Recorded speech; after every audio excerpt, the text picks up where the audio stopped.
CreatiVity Talkin, episode 113. This is Biff, your handy sound man, introducing, the unholy trio with their special guest mentor, Pete Moran.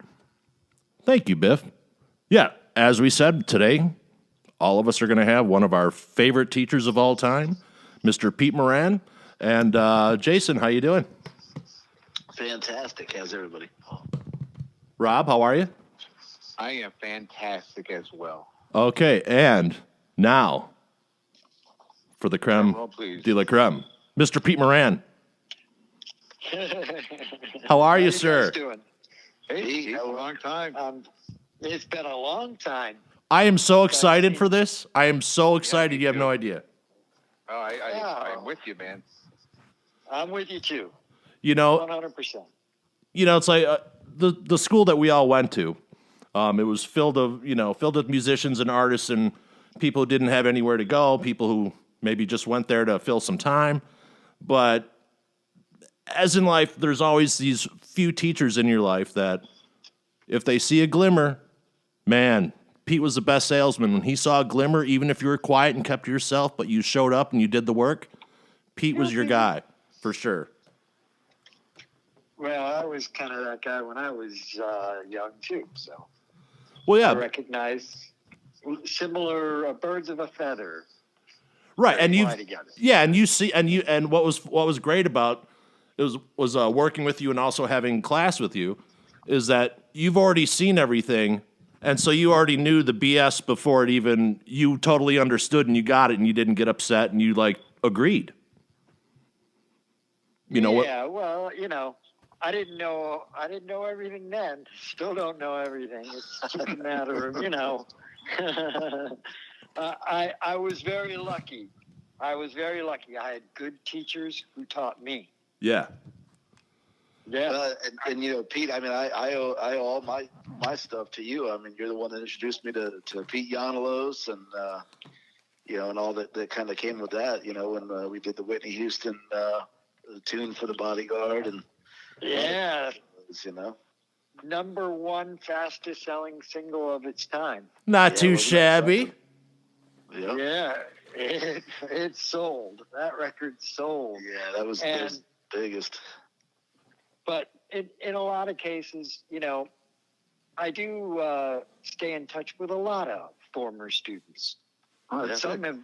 Some have gone on, to do great things. The guy who followed you, Jason Griffith, at Artisan, he's gone on to do great things too, just like you did.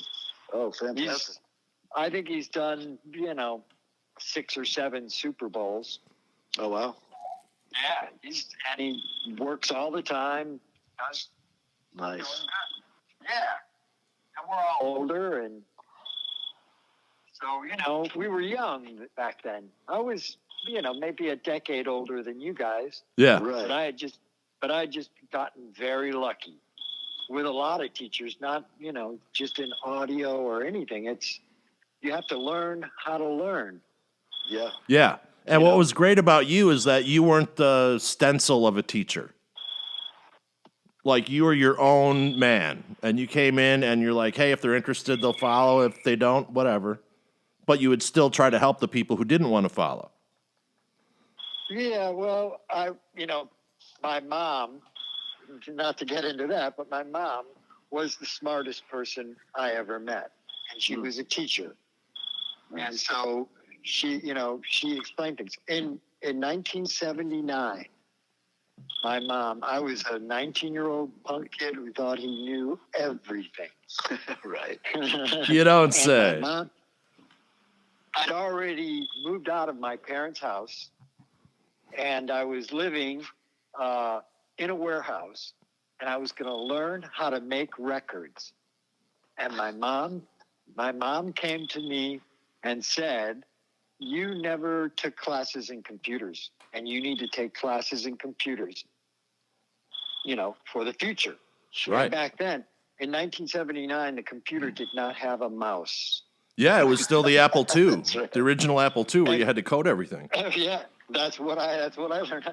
And you had to type it all in on a keyboard. Yeah. Or, this big floppy disk that carry very little information. Right. And I thought, Mom, I'm going to make records.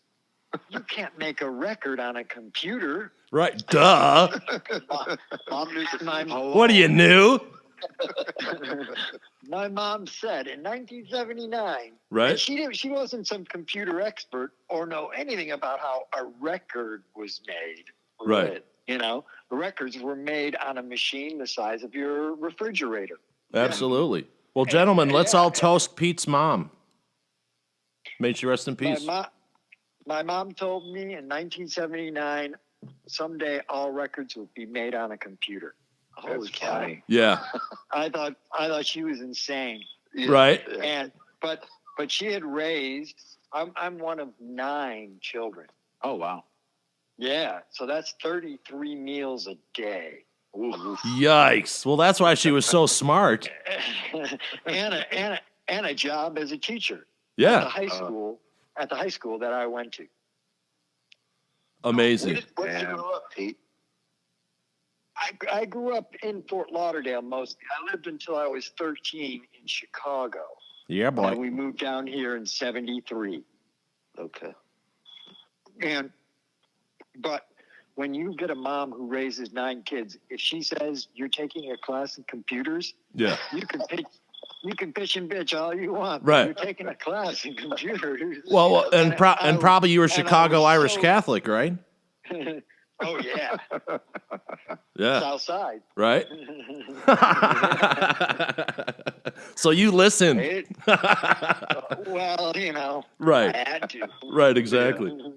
It was Mom, but she spent her whole life teaching me. And where are you? Where are you in the line of 9? I was the 8th, the second from the last. Gotcha. Okay. Okay. I'm the youngest of 5. Yeah. All right, so you know what I mean. You learn how to learn, and Yeah. you know. And actually, when we were growing up, since you mentioned Catholic, Yeah. when I was in high school, my parents ran the CCD program at our parish, and so we had to teach CCD classes to elementary. Oh my age kids. goodness. So the teaching thing was that's just part of it. It's always been throughout my entire career. When I was in the union, I was head of the education department, and I was teaching. You know, I enjoyed teaching. I really liked it. Oh, I mean, you could tell, and it was infectious, and that's why we were all, because there's a few teachers there, Steve Schwab, yourself. Yeah. I stay in touch with Steve. Yeah, he's a great guy. Yeah, Steve's an excellent guy. Absolutely. He's very smart. Oh yeah, Very for sure. smart. Yeah, yeah. We do another podcast together. But Steve, he taught me on day 1 that I was dyslexic, and I was just called stupid my whole life, even though I was smarter than every. Yeah. So he goes, "This is how my dyslexia works," and he's just talking. He's just talking, doing his thing in front of the class the first 10 minutes, and it was like an epiphany, like the Oprah thing. Oh, bah. And the light came through. I'm like, what? I'm like, that's exactly what happens to me. So he goes, this is how I learned how to study. And from that day, I was always flunking out of classes. Not that I wasn't smart enough. I just wasn't interested. And from that day on, I was on the honor roll from A to Z. Yeah. I'm like, oh, he taught me. And, just like, Steve was very calm. He had been in the military. Like, you have to explain, Pete, as a teacher, seeing this rough group of people come in. Like, what was it from your perspective to see this group of ragtag motley crew looking, The people? Valley of Misfits. Yeah. Yeah. Well, Wouldn't you want to I be never- a misfit? I'll be honest with you. I never felt that way. That I had a bunch of misfits. That's why thought we that- loved you. Because you're just like, cool, whoever, well, yeah, whatever, purple here, okay, whatever. Oh, yeah, you take the XLR and and from coming from, like you knew you were long hair, and coming from that, growing up, everyone was who went there was kind of an oddball anyway. So that was like a great welcoming thing that we didn't have anywhere else. I think that tying it all into, like, I'll just say entertainment, performing arts, all the people in there are a little bit oddball. Oh, for sure, you have to be. Yeah, it's part of that creative aspect of it, or the desire to be creative. Right. Whether we're being creative or not, the desire to be. Exactly. I went into the Art Institute. When I interviewed for the job, the night before, I was mixing a band at a club. And the bass player laughed at me and said, "Teach at a college? Right. Do you even have, wait a minute, let me finish. Do you even have your resume written up?" And I was like, "A what, am I? I don't have my resume written up."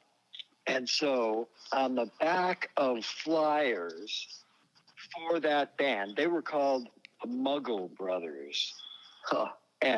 And a muggle to them was a marijuana cigarette fatter than the pinky finger of the person. You're hired. So it had pictures of cats, being like people, but smoking. Sure. Like Fritz the Cat, kind of a. And it's on fluorescent paper. 'Cause, the flyer for the band had to pop, And I took a pen and wrote down all the stuff that I had done in the business. Yeah. And of course, because all of the Peter Yonalis stuff was there. Yeah. And it was gold records that people had heard of. And, was really, that was the break of the century for me. And I went into John Moran's office for the interview, and I was wearing jeans and a dress shirt. And the first thing John Moran said to me is, if you teach here, you're going to have to dress appropriately. I was like, okay, that doesn't bother me. I can roll with that. Yeah. And then he looks at the resume, and I said, "I'm sorry. I don't know what to say about that. I didn't have time to type it up." They only called me like 4 days before that. Right. And I was gigging. Right, exactly. You don't have time. Yeah. So he starts to read down on it and then says, "Okay, I want to take you to meet the director of education." I was like, "What?" Right. So he takes me to another guy's office. I can't remember his name. And he gives the guy my fluorescent paper resume and points onto the resume. And the director of education, puts the paper down. And John Moran says, "I told Peter that, if he's going to work here, he has to dress appropriately." And the director of education said, "When you do this kind of work, you're kind of like crawling around on the floor and stuff like that, aren't you?" And I said, "Well, yeah." And he said, "Then you can dress for what your job is. Can you start Monday?" Nice. Wow. I'd been in the building an hour. And so it was actually George Papabass. Another cool guy. Yeah. Yeah, George. George is awesome. I know the Misfit. Yeah. Yes. Everyone loved him. He was so fucking Oh, cutting with absolutely. his humor. Like half of it went over people's head, and it was just brilliant. Yeah, exactly. Yeah, and George was kind of a little bit tougher. Yeah. He thought that was important, and if people wanted to pursue that career, the things he was teaching were important. Right. They were those, Yeah, because he acted as the quote unquote old timer on set, or on the guys who are like, "Hey, this is what you got to do. Boom, boom, boom. We're not going to hold your hand. Here's what you got to do." Like, I'm receptive to that type, but I'm also receptive to the friendly teaching that you gave us. You're like, "Oh, here you go," and da da da da. And Ed Michal. Yeah. Oh, yeah. Yeah, what a great guy. Eddie Michal was an What awesome a guy. Great guy. And his send-off was was an interesting thing too, you know, because after he stopped doing audio, he got heavy into Harley Davidson motorcycles. Yeah, I've seen the pictures. Like, Interesting. Yeah, and when we had his, you know, service after he passed away, he was put into he was, you know, cremation. Yeah. But his mom and him and his dog were all put into a container. Oh wow! And then there's a pet cemetery, so that it didn't cost hardly anything. Hypothetically, wink, wink. and all the guys who came from the bikers, they were like, "Who are you?" I'm Right. like, "Well, Ed was a friend of mine. He was an audio guy." You go, "Ed, you talking about meat?" They called him meat Right. because he had put on a couple of pounds. But Yeah. what a great guy. So I know him as Radar. Yeah, that's radar. You know, we should mention to people listening that his big achievement was recording Hotel California. Yeah. Yeah, and the long run. Yeah. Oh, he did the long ones. He actually did all of their records. Yeah, he was after on like the first 5 records, second. wasn't Well, the first 2 were produced by Glyn's Simple. Johns. he? Okay. No, Yeah. Glyn's Johns in England, in London. Oh. And then he told me, I'll tell you some Eddie stories because he had some great stories. He told me that they went to Glyn's Johns after they had some success, and now they wanted to, hey, we want to record this way. And the first thing they brought up was Don Henley wanted to close mic the drums because he had been just doing kick, snare, overhead. Yeah. And they wanted that close mic drum sound. Yeah. And Glyn's John said to them, close miking drums is for a rock and roll band. The Who are a rock and roll band. You are not a fucking rock and roll band. That's awesome. And then Glenn Fry said, that echo that you put on my voice, I don't like that echo. And Glyn's John said, that echo is my fucking trademark. It's on every record I make. And that was the end of it. Get And in then line. Get in line. Yeah. They went to Bill Zimzik, who went down to Criteria Recording Studio to record their record. And the guy who ran that, Mac Emerson, ran Criteria at the time. And he put in the hotshot guy who had done the Bee Gees records. Yeah. Oh, yeah. I'm Yeah, trying they to did the remember first his loop name. down there. As the assistant and engineer Mm-hmm. to assist Zimzik. And they did one day of recording. Yeah. And Ed had just been hired. And his gig at that time was to clean the studio, empty the ashtrays, and then be there the next day to do the same. Yeah. And he told me he was sweeping in the studio room, and in the control room, Zimzik was going nuts, saying every time I ask this guy to do something, he tells me he's got a better way to do it. I don't want this guy back in the room. And Mac was telling him, wait a minute, that's our best engineer. And Zimzik said, well, who's your worst engineer? And Mac said, the guy sweeping out there just started last week. No way. And Zimzik said, No way. I want him. Yes. That is great.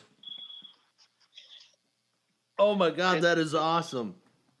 It's an important lesson Yes. in learning that when you are in charge, you need to be in charge. But when you're not in charge, You need to shut up and do what you are told. Do your Now, job. wasn't Way- that one of these nights CD though, or the album One of These Nights? The one Yes. for Hotel California. Yes, exactly. That's awesome. And Zimzik was the guy who said Criteria. You got to go to Criteria. That's the Yeah. place. And then he hooked up with Ed, and Ed knew, hey, I'm going to do what this guy tells me to do. Yep. Not tell him how I would do it. And that was one of the things I learned from Peter Yanolis is when you're an assistant, be an assistant. Right. Don't be the head guy. You're not. Right. And that's throughout my career. I'm always the one to step back and say, okay, wait a minute. I'll let everybody else run through their ideas. Right. And if it doesn't work, I'll tell them my idea. Sure. But not until. Yeah, it always has. And, those, one of the things I got to say about the Art Institute, and that is when I walked into the building, every day I walked into that building, I looked at that building and a thought went through my mind. Somebody in that building is doing something very cool. Right. And that always excited me.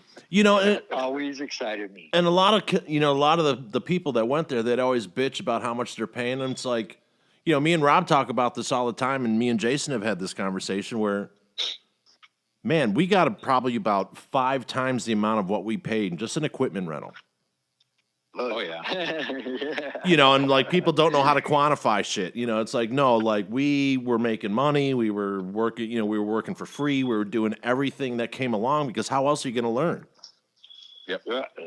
That's the way I did it. It's like, and when you meet the right people too. Let's face it. Yeah. When you start from it's like zero, when I was in LA working on film, TVs, and television and commercials, you'd get these kids fresh from film school.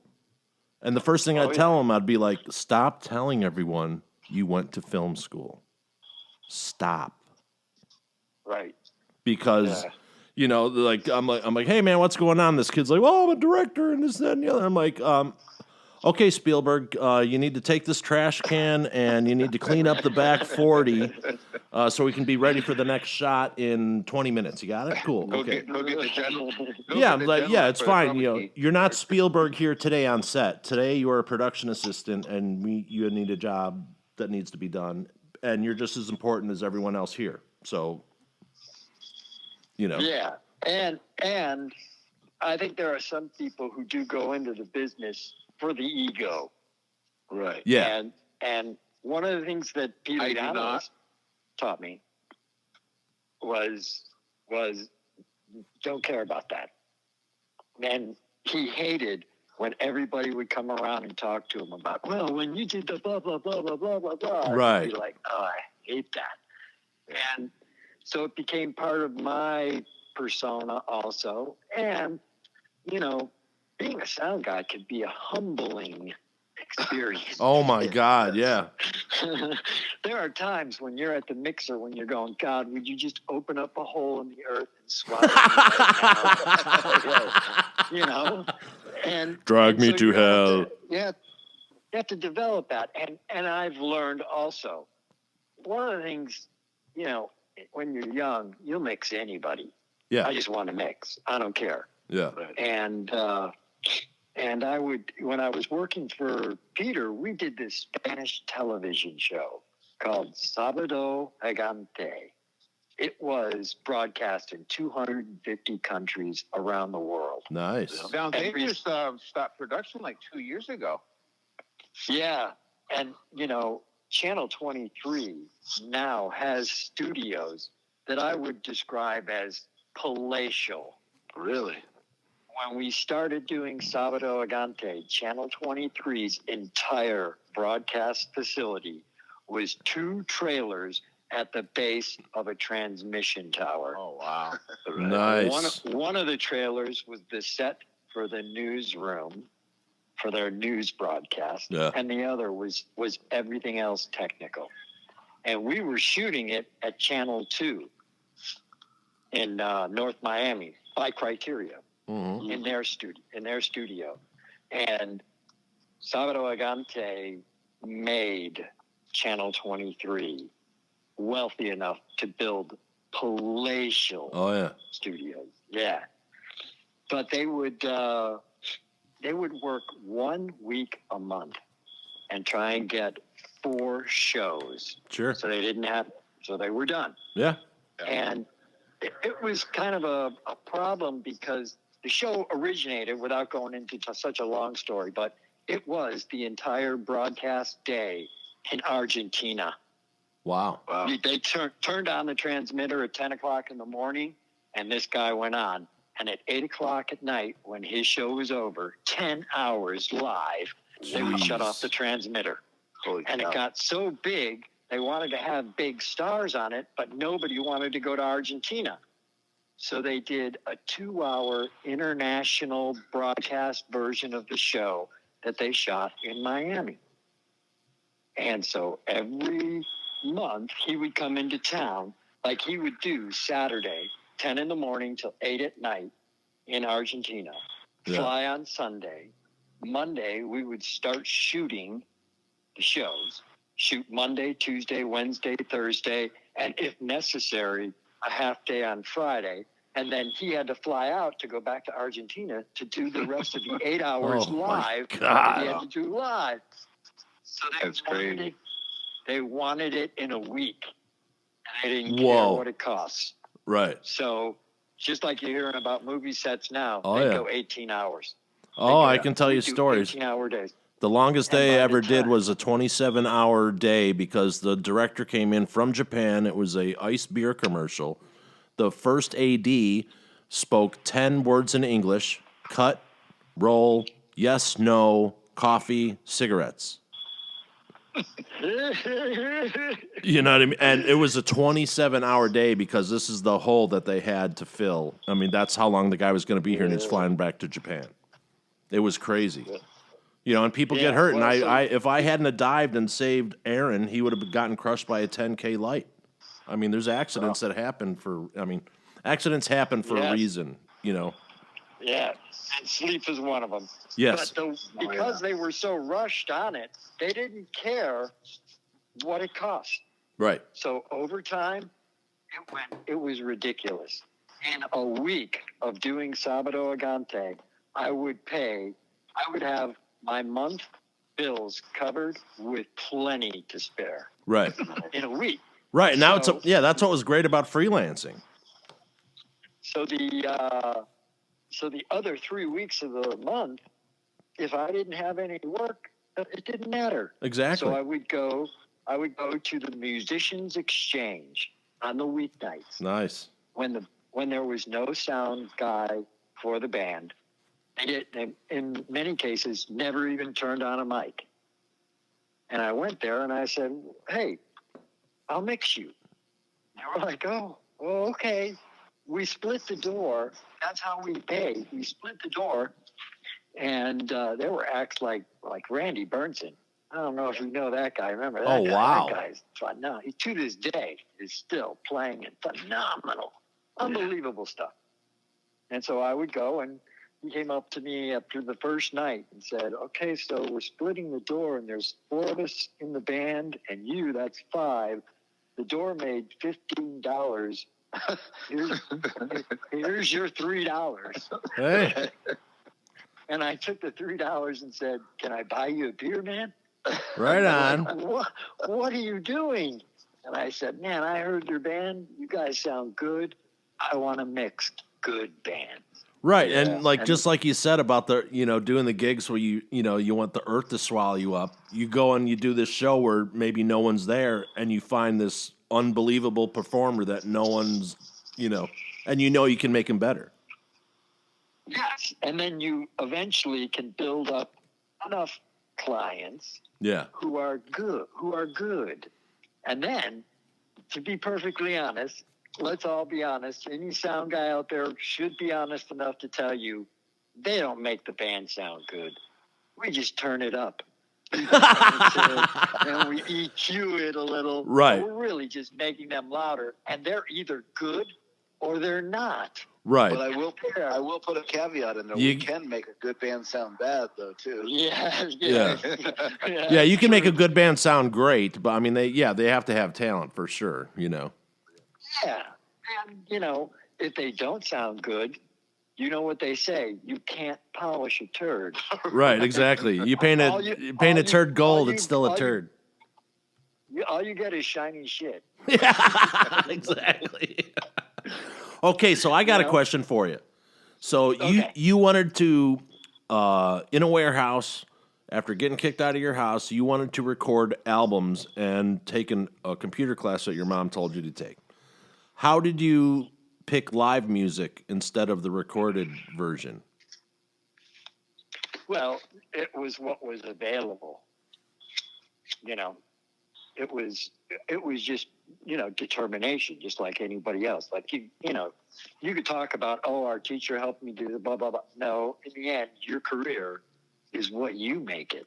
Correct. Absolutely. What you make it, you know. Jason, you weren't hired by Artisan because you were my student. Right. Because Giannis recognized you and went, hey, this guy, I want this guy. And you had the right attitude. Yeah. So that attitude is, you know, I just wanted to do it. Right. You know, when I was a senior, the whole reason I had to move out of my parents' house was because when I was out of high school, my dad said, what are you going to do with your life? You know, type thing. And I wanted to go like John Portuando. I wanted to go to University of Miami and study musical engineering. Right on. And my dad didn't understand that. John Portuando did that. I don't know if you remember him. Yeah, he was great. He was a drummer as well. Great guy. Yeah, another good team. Did All the he audio do Jimmy teachers Buffett? were solid there, man, big time. Yes, He recorded I thought Jimmy so Buffett, too. right? Yes. We recorded it, actually. He mixed it at New River. Oh, okay. Artisan recorded it. Okay. We did it with the remote truck. And actually, when we went, and this is just like, you know, your Whitney Houston experience. Yeah. It's happened many times. People would say, you know, Jimmy Buffett said, you know, you're here to record the opening act. I don't want you to waste a minute of time recording me. I've got 10,000 miles of tape of me. I don't want the audience waiting for you to record me. Yeah. And Peter was always, hey, if I think it's worth recording, I'm rolling tape and you're paying for that tape. End of story. And, you know, and I'd already kind of riled Jimmy Buffett up because Jason will remember this. When you went into the old Artisan truck, there's a new one now, but the old one, if you stepped into the door, there were these overhead cabinets that you could hit your head on. and I did it. Peter did it. I'm sure Jason, you probably did it. Wow. And I'm sure. And Buffett came into the truck. Buffett came into the truck and stood up and whacked his head. And he was goofing around and going, oh, my God, I've got amnesia. I can't remember who I am. Canceled the show. And I meant to say, well, you're not Barry Manilow. But it came out, you're Barry Manilow. And he stopped and looked at me like, what the hell? Oh my God! I write the songs that. Nice. And at the baseball stadium, when we recorded 2 days. But when we were at the Miami baseball stadium, the front of house sound system was having a problem switching over between the steel drums and Buffett's act, because the opening act was a steel drum orchestra. Oh my God! It was 80 people playing 300 steel drums. Oh my gosh. And the first day of recording was supposed to be in Key West in the afternoon, and they flew into Miami, and Customs said, no, we're opening up every one of these cases. Oh no! Because they were from Trinidad. Mm-hmm. And it was Jimmy Buffett's steel drum player. What was his name? And he had a steel drum orchestra in Trinidad. And so that was the opening act. And so everybody's on hold down in Key West, waiting in this baseball stadium. And so finally they arrive, and they're getting up on the stage at about like 7:30, and all these drums are being loaded in. And you know what, when you say steel drums, 300 steel drums, it's all this clink, clink, clink, clink, clink, clink, clink, clink, clink, clink, clink, going as everybody's warming up for sound check. And the lady from the Parks and Recreation for the city in Key West came up and said, Mr. Buffett, you said you would be done by 8 o'clock with this. And he said, oh, well, we've run into some problems, but if there's any cost, don't worry, we'll turn on the lights, we'll pay for it. She goes, no, you don't understand. There's a midget football game scheduled on this and you can't make any noise while the game is going on. And so I'm standing right there, and he turns to the lady and says, well, which team is the home team? And she said, the one in the key line jerseys is the home team. And Buffett whistles and stops everybody from making noise and says, okay, everybody, we're going to go down to the field, and we're going to be rooting for the team in the lime green jerseys. And we wasted an hour and a half watching a midget football game. Oh, my God. He was cool the whole time. He was so cool. And then the show went on, and in between the opening act and Buffett's act, you know, I did the artisan changeover, and they had a problem with front of house. And Buffett came up to me, because I was the smart ass who told him he was Barry Manilow, right, and said, I fucking told you guys, we're not waiting 2 seconds for you guys to get it ready to record. I don't need me to be recorded.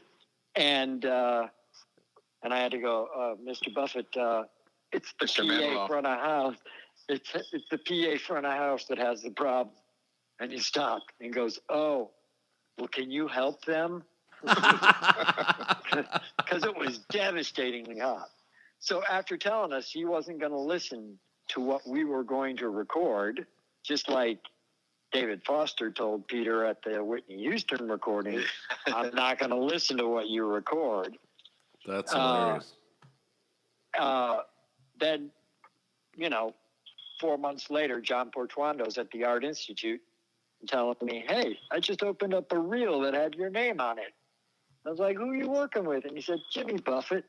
I was like, wow, man. You mean Barry Manilow? No. I worked with Barry Manilow, too. He was not a nice guy. That's a bummer. It was he was on Spanish television.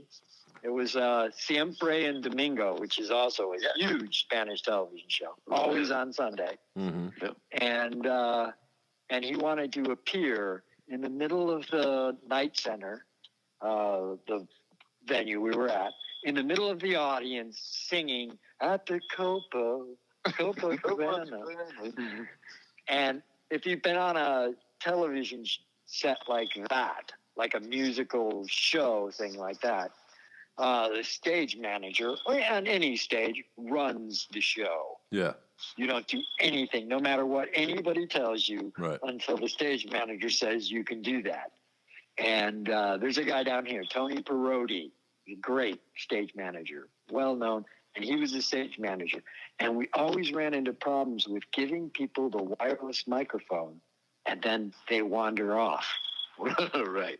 So you don't give them the wireless microphone until Tony's on the headset telling you, give them the wireless microphone. Right. So I have to be in the middle of the audience with Barry Manilow, working our way into there so he can appear there. And I'm standing next to him with the wireless microphone. And he says to me, do you have to stand so close to me? And I said, sir, I have to hand you the microphone when I'm told to hand you the microphone. And he said, well, I just don't like getting germs and having strange people around me. Can you just give me the microphone? while he's in the middle of the audience. Right. Yeah. Well, while we're coming up the bomb, coming in with security and everything, but Yeah. and I had to say, no, sir, I'm sorry, I cannot hand that to you. It will cost me my job. And he said, well, okay, can you stand a little bit further away then? And I was like, wow, man, Wow. I'm full of diseases, huh? Right. But John Portuando, where we started this thread here, went there and got a degree in musical engineering. And that is a double major at University of Miami. You have to be musician quality, your primary, your secondary, Right. music, all of music appreciation, all of that. But you also have to be an engineering major. So you have to take the math and the science of an engineering major. Wow. And I didn't explain that well to my dad because I wasn't really thinking that way. All I was thinking was, I want to learn how to make records. Right. I want to make records. And so I said, I want to go to University of Miami and study musical engineering. And he said, what do you do with that? I said, you make records. And he said, that's a hobby, not a career. And, now in hindsight, you can look at it and go, he was probably right. Because there ain't no career in that anymore. Right. And he said, tomorrow you come up with another idea of what you're going to do, or you can move out. Wow. And that night I packed everything I owned into my car and drove off. Right on. That's how dreams start, though. Because it was, it was stupid of me. If I had explained to him, hey, wait a minute, I'm going to get a degree in engineering. So if the music thing doesn't go through, I can be a civil engineer, a structural engineer. It's engineering. Right. Sure. I got a degree in engineering. Right. But I didn't explain it that well to him. But Yeah. John Portuando was a really, really smart guy. And that was, Russ Ben-Ezer. What a smart guy. He had a rough time when he started because of the language thing. But, Yeah. man, Russ is a phenomenal engineer. Still doing it, He taught right really? up until the Art Institute closed. Nice. Yeah. And he's got great ears. There's Great ears. there's a funny story about people leaving the lavaliers on. Right. Oh, yeah. So Sylvester Stallone was shooting Demolition Man, okay? And he rushed off set after his take. Boom, he goes to this trailer, but he has an extra in there with him. Uh-huh. And so the sound guy calls in a Stern show and plays him the tape. And you hear Stallone going, cradle the balls, work the shift. Dude, turn your microphone off. Adrian! I mean, come on, can you imagine? I mean, that's just bad. So, okay, so you have such an appreciation of live music. Now, what do you play instruments, Pete? I don't know if we've heard about that. I was, in my junior year, I was captain of the drum corps. Oh, okay. And my dad was, my family had kind of pushed me into taking music, even when I was in elementary school. And then when I became captain of the drum corps, my dad started to not like it because it was kind of, he felt, taking over what I was supposed to do.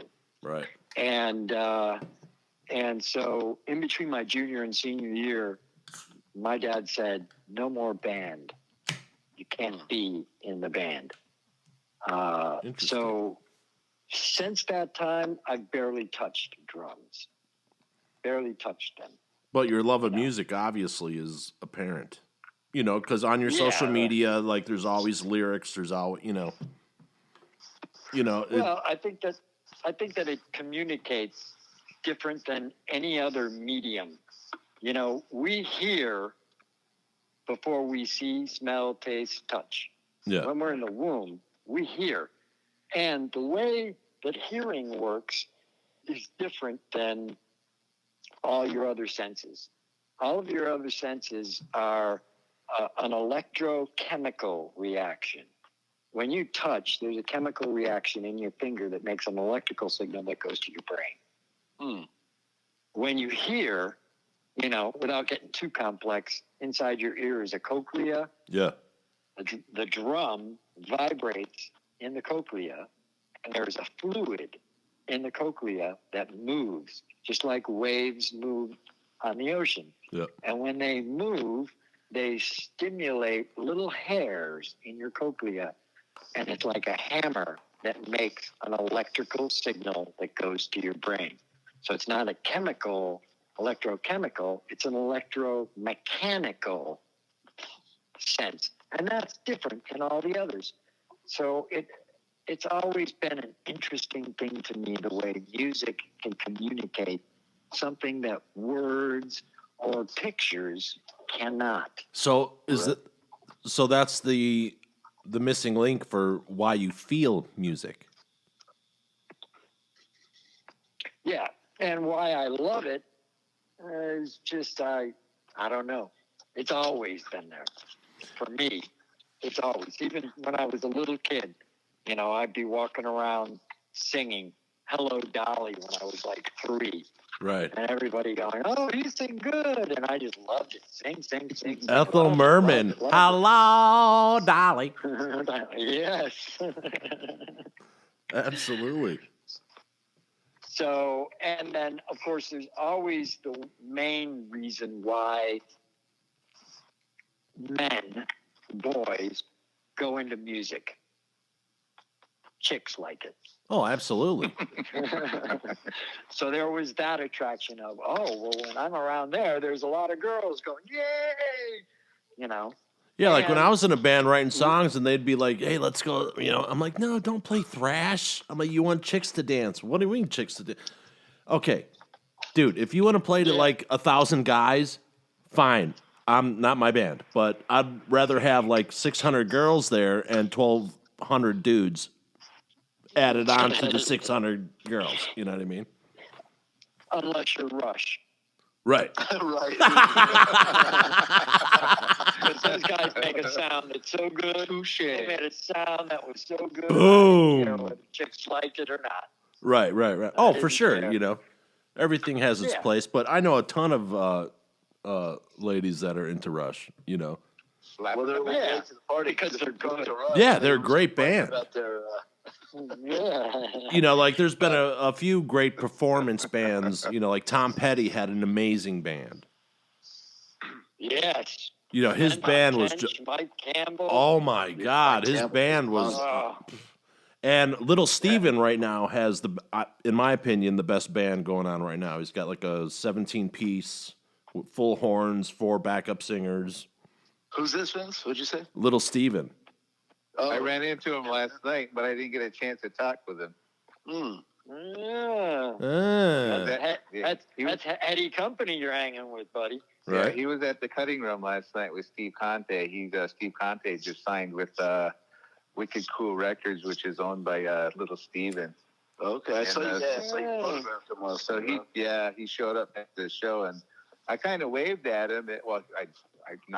I did. And he waved back at me, but we didn't get a chance to talk. I mean, he's Little Steven. He was swarmed, so I wasn't. Yeah. Yeah. What a cool guy too. I mean, he's got the same excitement. You know what I mean? Yeah. Like that's another thing in common. Like Pete, you never wavered. You kept your love of that's inspiring. You know what I mean? I lost my Well, you gotta- touch with stuff, and it took me a while to get it back. And then, that's Yeah, but you got to be true to yourself. absolutely That's, and have I made a fortine doing it? No. no. But man, But you can when- hear the when my happiness in time your comes, voice. I will die. Yeah. I got to do what I wanted to do. Exactly. There you go. Before I That's was what it's too about. old to do it. Like my son came Yeah. to me one day. He's like, "Hey, Dad, whatever this corporate stuff, dude." He's like 10 years old or 11. He's like, "Dude," he's like, "Every time you talk about doing what you did, you light up. Do that." I'm like, "Well, if I do that, it's going to be a couple of years of not, this, that, and the other. You're not going Right. to have everything." He's like, Struggle. "So what?" you know. But he grew up, you know, in the Comic Cons. I mean, you know, 2 years in a row, Stan Lee on his birthday, he got art lessons from all the Marvel and DC comic artists and all this stuff. And, you know, so he has a full, like at 21 years old, he's so educated in the image and sound that he doesn't really need to go. I said, go to school just to make contacts. Yeah. You know, Yeah, but like, or to get the piece of paper that tells an employer that Yeah. you stuck it out. right. And he even and flew that's what out. it's about. Yeah, he flew out for one day to do a photo shoot in New York, and Rob hung with them. And that was like, you know, that was totally badass, you know. Yeah. So Mr. Robert Armstrong working with 2 generations of Custushes, you know. You did a good job. You did a good job, Vince. Absolutely. Thank you, sir. Yeah. Well, that's the ultimate job. Hey, Pete, you know, I was thinking the other day, I was riding around and thinking back to the old days. You remember when you took me, you and I, when we used to go down and we would rent Yanalos's PA system and go do the showcases in Miami and mix Oh, them. yeah. Oh, yeah. With Hallerpin, what was his first name? Was it Ross? Was it Rob. Rob? Was it Rob Hallerpin? I think it was. Yeah, that sounds right. I ran into him at the Miami Arena. Oh, I wanted to say one thing because you guys were asking about live. Yeah. And studio recording is incredibly tedious. Thank you. Small little things. Yeah, man. Like if you make a recording and there's a mistake in the recording, once you've heard that mistake the first time, You hear it every time. And it gets louder and louder, Right. and louder and louder. Yeah. Whereas in live, if a mistake is made, that moment is gone. Right. And the next moment has come, and you're not going to replay that moment again and again and again. Because I'm all So about I performance. kind of like that. And then Exactly. Yeah, you know, because I was talking like a couple weeks ago. We were on the podcast, and I was like, you know, I'm like, yeah, the first time in school when we spent 8 hours in a dead room, and I went there strictly to become an audio engineer to record records like Pete Moran, and I was like, get me the fuck out of this room now. Now, this is after like one day. No, like I'm used to Because you being didn't like have a a computer. carpenter, being somewhere different every day. Live is somewhere different every day. That's what I loved And- about working on commercials and everything else, because every day is different, you know? and you can make a record or a recording, and it could be months or even years till you get any gratification for it. Right. right. For sure. Before anybody hears it and says, wow, that's great. But when you work live, you get instant gratification. Exactly. Sure. Band plays, the crowd goes crazy. Exactly. You know, and I've worked all these award shows, Oscars, Grammys, MTV, Billboard, blah, blah, blah, blah, blah. The biggest pain in the ass ever. Like, it was a drag. You know, same with music videos. It's like, oh, fuck. Okay, we're doing the Rolling Stones with Ridley Scott. Fuck, it's going to be a 23-hour day. It wasn't, I didn't give a shit that it was Ridley Scott and Rolling Stones. It's like, that's Thursday. That means I'm fucked till Tuesday. And, You know what I mean? and the only gratification you're going to get is a paycheck. Yeah, exactly. And that wasn't enough for me. Yeah, and I didn't got care knocked about the out cold paycheck. on that job, too. The Oh, my audience God. has to go crazy because when they do, everything's beautiful. Right. Yeah. Everything's great. And that's an attraction that studio will never be able to, deliver that. Right. Exactly. Well, another thing too that I was going to mention too about those days when we were doing that showcase, it occurred to me the other day that you turned me on to Peter Gabriel on the way down to Miami one day when we were going down there to do one. Yeah, that guy's great. I was like a metalhead kid, you know. I'd never listened to Genesis and Gabriel. Now every time I listen to Peter Gabriel, I'm like, I remember that, you know. I'm like, so Well, I got to thank you for that one too. You know, that was always a shared thing. Yeah. Anything you guys may feel you got from me, I got just as much out of it. Trust me. Yeah, I Not mean, just as but you much. felt it as And- a student too. You know what I mean? And that was like the coolest thing because I started working for the school. So my first professional job, normally, you know, not just a roadie, but my first professional job was working at the Art Institute and like having coffee with you and Schwab in the morning, and Papa Bass would fucking roll in all pissed off about something, and John would come in and Eddie would come in smiling. You know, that was like, you know, the way that I grew up, and having that was like the first experience was like totally like it was different. Like I hadn't been in this situation before where everyone's cool. Yeah. Yeah. You know what I mean? I felt that way too. Yeah, and it was really important, you know, coming from that weirdness that we got that, you know, because it, you know, in the grand scheme of things, in the way that the school worked, you know, the head of the school is always a putz, and we had, you know, Moran, and Moran was a putz, nice guy, but he was the putz. The audio department Knew nothing about the entertainment business, really. right, but he meant well. Like when he walked in, I was telling him, I'm like, hey, did he come into your class like first day with his acoustic guitar and start singing folk to like 25 metalheads? Like wrong move. I get it. You know, like he meant well, but you know, but the audio department totally strong. You know, the video department, we had Kyle. You know, he was amazing. Kyle Farley's good guy. Oh my God, totally. And Orville, you know, I worked for Orville. Yeah, he's passed now. Oh no. Yeah, he passed a while ago. Oh man, he I was the loved him. coolest What a guy. great guy. Yeah, he So was. so he goes, Vince man. And he goes, hey, I've got this thing for Jamaica TV. It's every Saturday night. You want to go do it? I'm like, yeah, fuck yeah, dude. So he's like, okay, well, you know, here's the equipment. Da, da, da, da. So I'd pull, like the first week I pull up, and I know I told this story a couple episodes ago, but I pull up, right? And here's me, the white dude in the long hair, you know, dressed in all black, and there's like 12 dudes from Kingston, and they all have Uzis. You know, and yeah, I'm like, oh. And Orville's like, oh no, that's cool. He's with us.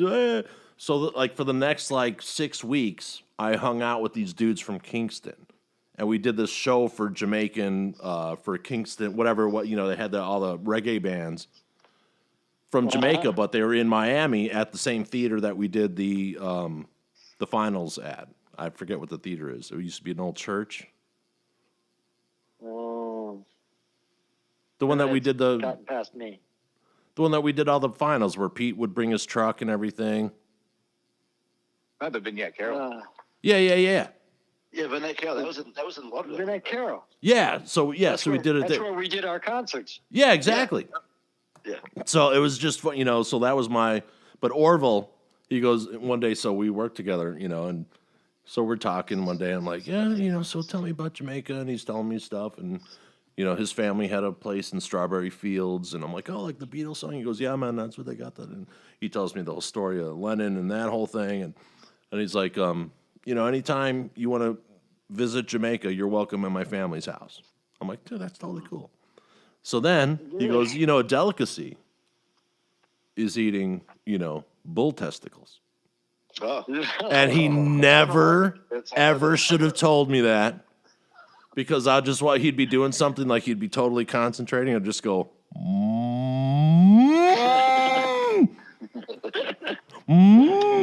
oh, cut it out, man. But Orville was a great guy. Yeah, he was cool. You know, and then we had the live great production. guy. You were totally solid. You know, it's like for people who are interested and we didn't know what we needed to know, and you just like, here's what you need to know. Well, it isn't rocket science. Yeah, and then we had the administrator. We had Steve Schwab as the administrator. You know, a cool And he taught classes. Yeah, but he was a straight shooter. Like he would most of us were used to like bitching about something and no one, you know, they're not listening to you. he would literally listen to you. And Yeah, he'd be fair Steve was about the it. real deal. Yeah, he'd be like, "Oh, well, that's fair." You know, I'm like, "Okay, wow, weird." Yeah.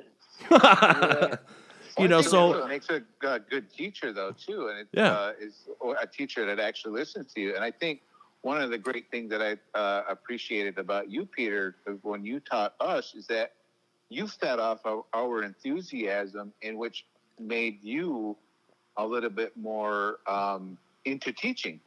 And it's just, oh, these guys want it.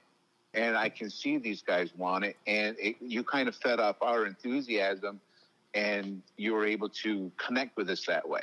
yeah, And I think we learned an immense amount of, just because of, you saw that in us, and it kind of put that spark in your style of teaching, and you were able to connect with us that way. yeah, he was captivating. He was captivating, and like when people would go break, we'd be like, "Dude, shut the fuck up!" Pete's in the middle of this, dude. You know what I mean? Like, dude, pick your moment. You know what I mean? But holy shit, Yeah. Yeah, well, and to be honest, there were aspects of, when I came to the Art Institute, the guy who had preceded me, his, concert production experience had been, he was the caterer for somebody touring. And I came in, and there was no curriculum. Talk to me. It was a book, and that was it. yeah, So, and in that process, I wouldn't have said to anybody that I was a great lighting guy. But for that class, I had to teach lighting. right. And But I you would bring in real world instance. Look, here's the lighting grid from Journey. And we're going to bring the video guy that Journey started a video company, and he's going to come in and talk to you about shooting live production. Boom. Yeah, Pat Morrow. Yeah, Pat it was Morrow, totally yeah. different. Here's practical. What a great guy. Yeah. I forgot about that guy. Mm-hmm. He taught me something. He taught in one of our classes. He came in, because it all started from a student. That all came from a student. Yeah.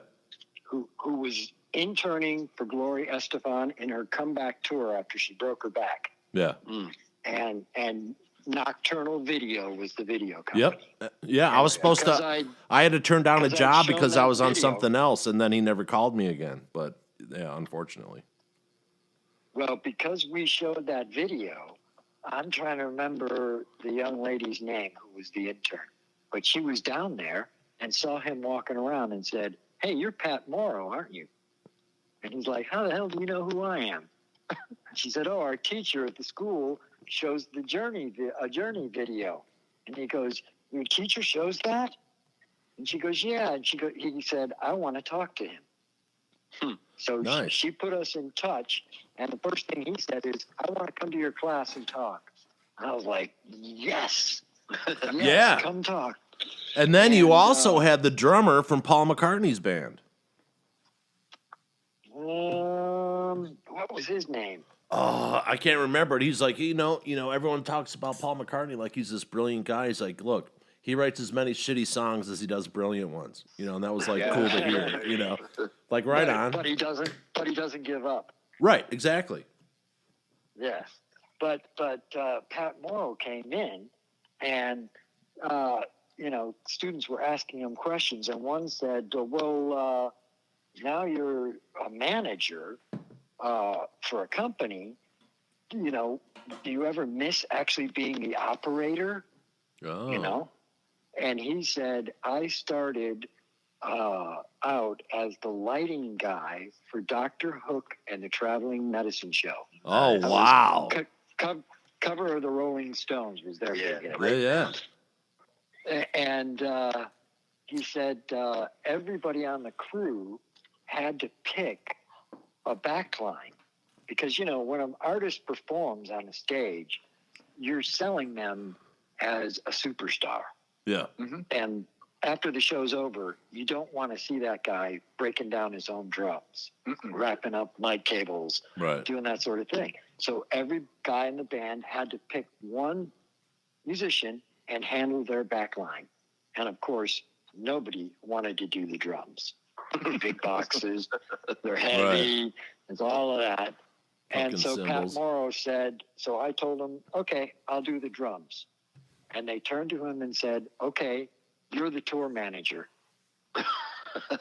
Wow. And he said, now I am president of Nocturnal Video, which was part of Nightmare Productions, but the largest video projection company in the world. And then he stopped and said, can anybody tell me why I'm telling you this? And nobody said anything. And then he looked at me and goes, how about you?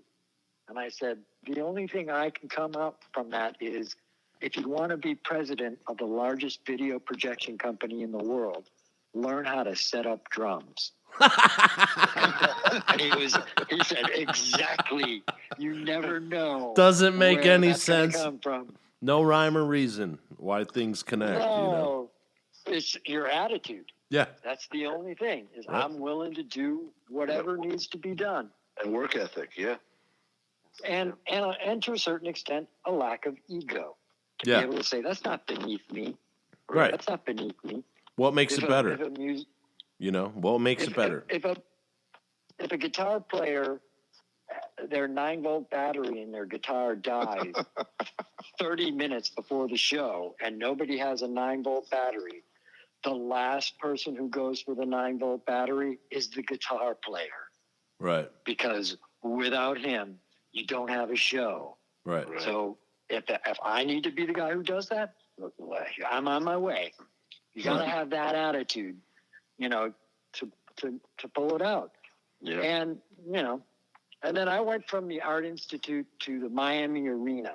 Oh, where I wow. was their production electrician. So it was a lot of hockey and basketball games. Yeah. And, but it was tying in all the power necessary for any show. Mm-hmm. If it used electricity, I was in charge of it. The Nice. master electrician. Yeah. And so all the rock and roll shows that would come through, they never wanted me to leave, no matter what, not even to go to lunch or dinner. Right. So they had to feed me. And the only way they had to feed me was with the rest of their crew in their catering. Yeah. In the green room. So that was an interesting and fun thing, and live. And that was where I worked what I consider to be the greatest show I ever saw. What's and that? It was Peter Gabriel. Oh, yeah. It was Jason the Knuckle Dragon Prophet. unbelievable. I'm sure. Unbelievable. He did shit. Pardon my French, but he did. We speak stuff French fluently. I didn't know could be done. Yeah. It was the whole floor of the arena, the stage, Yeah. and it had 2 stages on it, one square and one round. One in his secret world genre, one male and one female stage, and they were connected by an 80-foot runway, so you could get from one stage to the other, and the whole 80 feet was a conveyor belt. Oh, wow. Nice. Wow. It had a conveyor belt on it. And he did shit. And that was the secret world, the world between a man and a woman. And he had this whole rap that he had about it that he was telling everybody about, that in the Garden of Eden, God In the Garden of separated Eden? the rib. In the Garden of Eden, God takes a rib from man and makes woman. And Gabriel says it divided us. And ever since then, we're trying to get back together through this secret world. And he started out on the square stage and went and took a rain stick and shook it over his head and then made it like he was rowing a gondola. And they turn on a conveyor belt. And one by one, the band gets behind him and freezes, totally still. And he rows them through the secret world. And the round stage, completely empty when they start out. And the lights go down on the square and the round stage. And as he's rowing them through the secret world, the lights are not just pan and tilt, they are on arms connected to the conveyor belt, moving through the secret world with them. So they were all right there. And as they moved down the conveyor belt, the lights moved with them, not just panned and tilt. So you were totally in the dark, except for these guys going through this blue-green light of the secret world as he's rowing them. You get to the round stage, and the lights come up, and there's a drum kit, keyboards, bass amp, all on the stage. It looked like it appeared out of nowhere.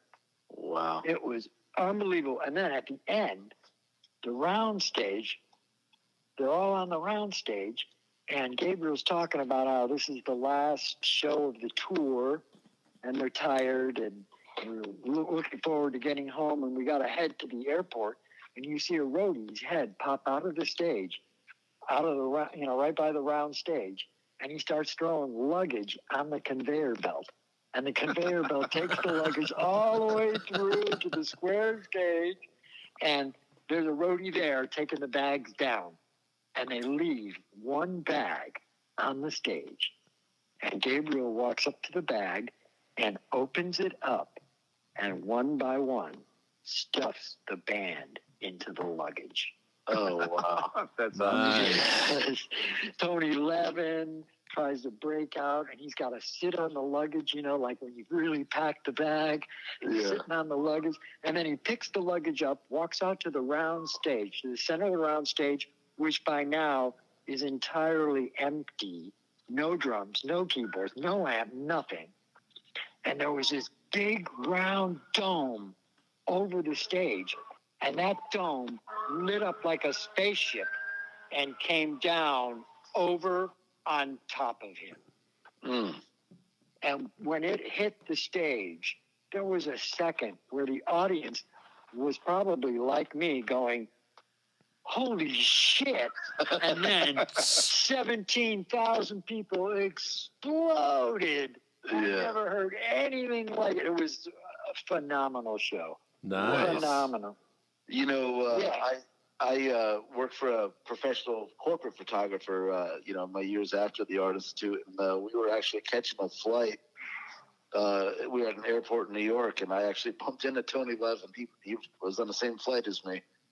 And Wow. I got to talk to him. Yeah, what a great guy. Super down to earth, nice guy. Wow. What a phenomenal musician, too. Yeah, he's amazing. Really. One of the best of all time. Yep. I remember Jocko Pastorius. Oh, yeah. We worked a lot with Jocko, in the later years of his life. And I remember, Jocko, whenever you saw Jocko, he didn't care whether he knew you or not. He was going to let you know that he was the greatest bass player. Kind of like he went to Harvard in the first 2 minutes. They're going to tell you that they went to Harvard if you never met him. But the thing was, he was right. When he would say, Exactly. when he would say that to me, I would always say, Jocko, Tony Levin's the greatest bass player ever lived. And he'd go, that's not a bass. He's not playing a bass. Yeah, because Jocko was kind of annoying, Oh, my God. Jocko was actually a drummer, when he started. Yeah. Makes sense. Yeah, and he played in a band called Los Olas Brass as the drummer. And then one of his other big loves in life was basketball. Oh. And he broke he broke his wrist playing basketball. And any drummer will tell you can't play drums with a broken wrist. Right. It's in the wrist. It's the whole thing. Right. And it was like they got another drummer, and then 2 weeks later, the bass player of Los Olas Brass quit. I went to New York, and Jocko showed up at the auditions and said, I'm going to be your bass player. And Peter Graves, who was the director of that orchestra, said, Jocko, we don't have time for you to learn how to play the bass. And Jocko said, I already know how to play the bass. He said, we don't have time for you to learn the songs. And he goes, I already know the songs. And they said, okay. And they called out a tune. They played the tune. And at the end of the tune, Peter said, okay, Jocko, you're our bass player. Yeah, that's how it started. And I'm pretty certain the last recordings that Jocko ever did was in Peter Yanolis's house. We were doing a record for his brother, Rory, who was a kind of like a white rap kind of thing. He did this rhyming thing. He was a poet. I remember Rory. I met him a handful of times when I was working with Pete. Yeah, he would come by and say, hey. He had that same thing that Jocko had, which was like they didn't understand personal space. Right. They would talk to you, and they would put their nose right next to you. And if you backed away, they'd lean in further. Yeah, they come with you. Well, Do you know what I had for breakfast? Yeah, I'm always the opposite of that. Right, exactly. But we had recorded the rhythm tracks, and then done like 6 or 8 months of overdubs at Peter's house, where he was getting like Robert Thomas Jr. to come in and play hand drums on it. And getting all these great overdubs, punch-ins and stuff like that at Peter's, and then all the vocals. And we got to mixing the last song, and Rory, Peter, even I was willing to say that drum track isn't going to make it. Yeah. And I was thinking, we're just not going to do that song, and we'll release it without that song. Nope. Rory says, we're going to punch in the drums. Oh, shit.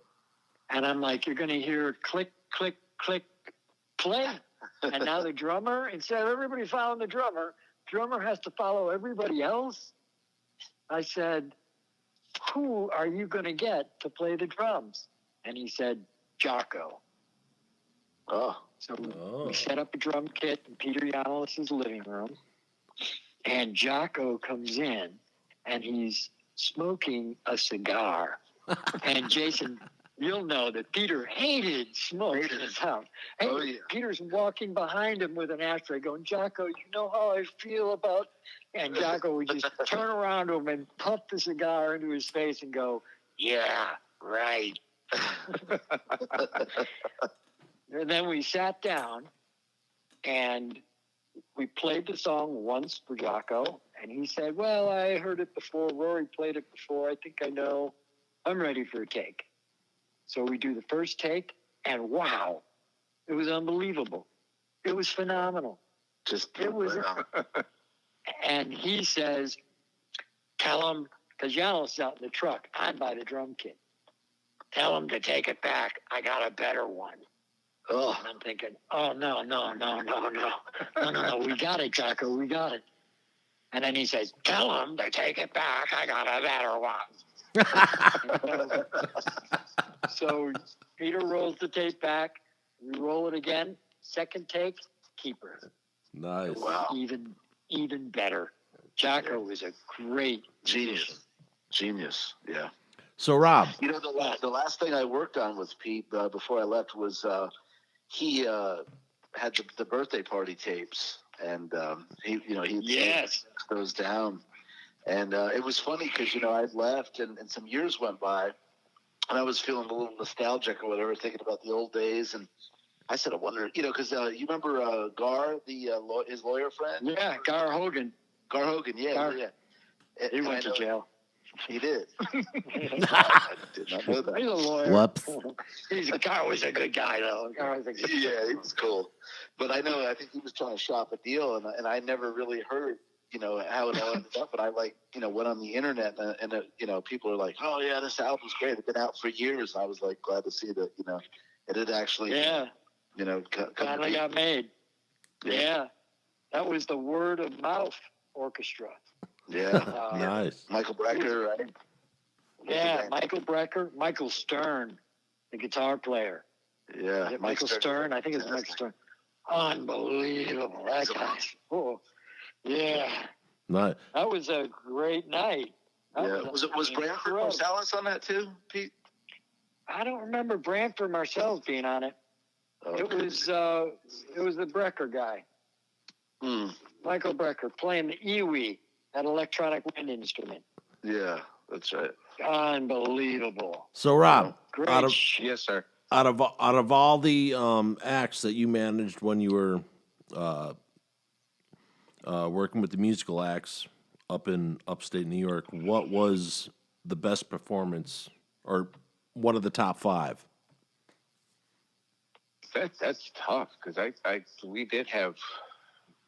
I mean, we didn't have your A1 artists come through.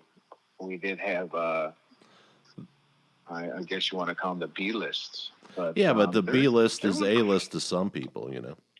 Well, I mean, we had Aretha a couple of times. We had Smokey. That's not A-list? Yeah. Hello, McFly. Well, typically, I mean, You know, typically Marvin, That's what we was. I mean, but you know, as Pete would probably know, that everybody has their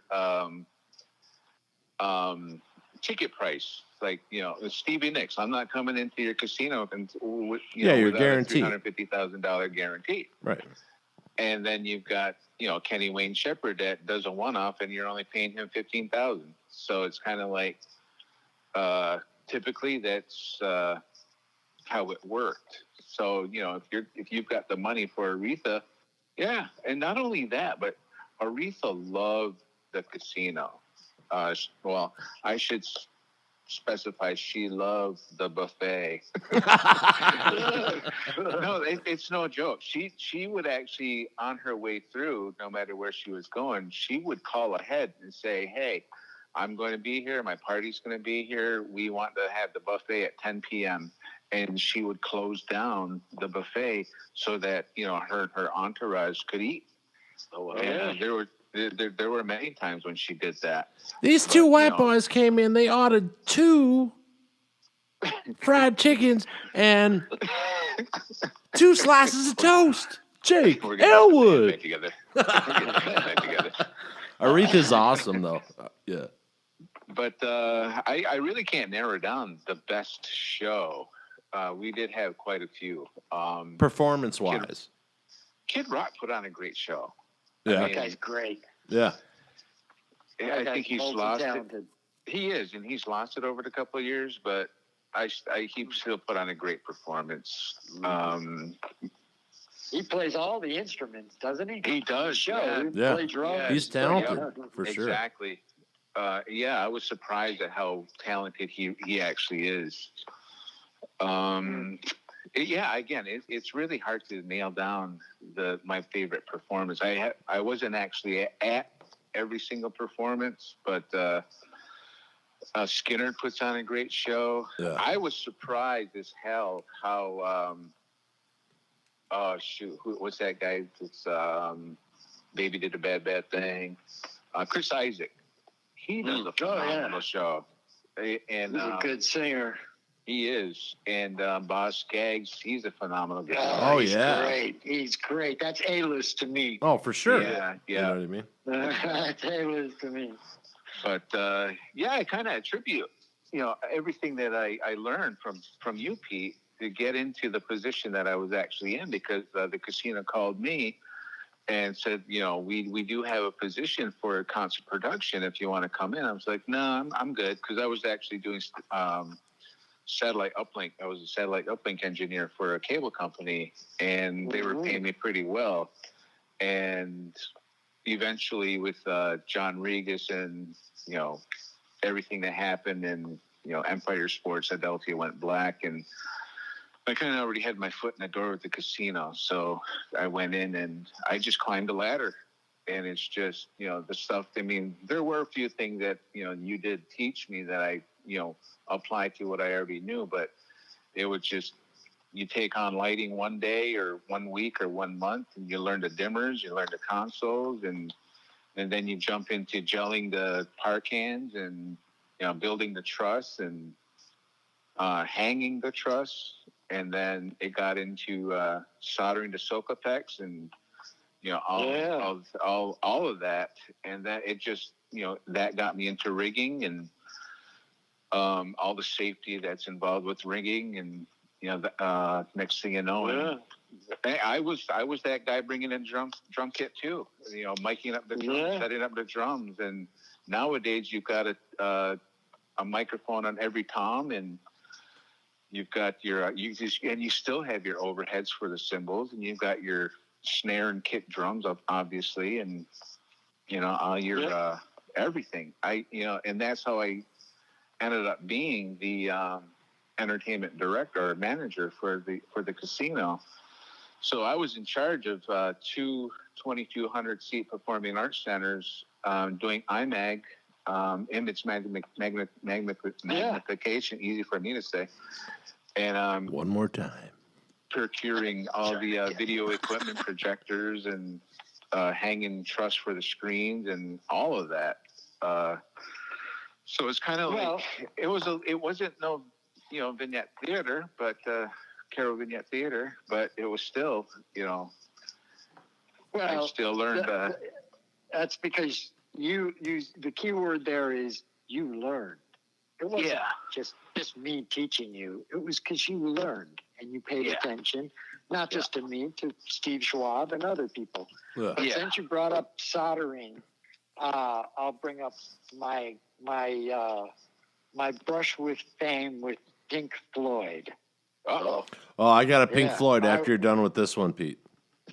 When I was the production electrician at the Miami Arena, the company that I worked for also did the labor for the Orange Bowl.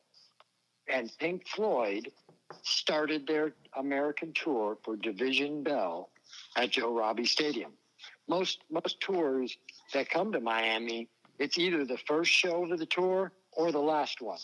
Because once you come all the way down the peninsula of Florida, you got to go all the way back up Logistics. before you can play another show. So they don't do it. And they had rehearsed in a shed in California and done all their rehearsal and technical rehearsal there. And this was going to be their first show. And they needed somebody who could solder. Since you mentioned just soldering, that's what brought it to my mind.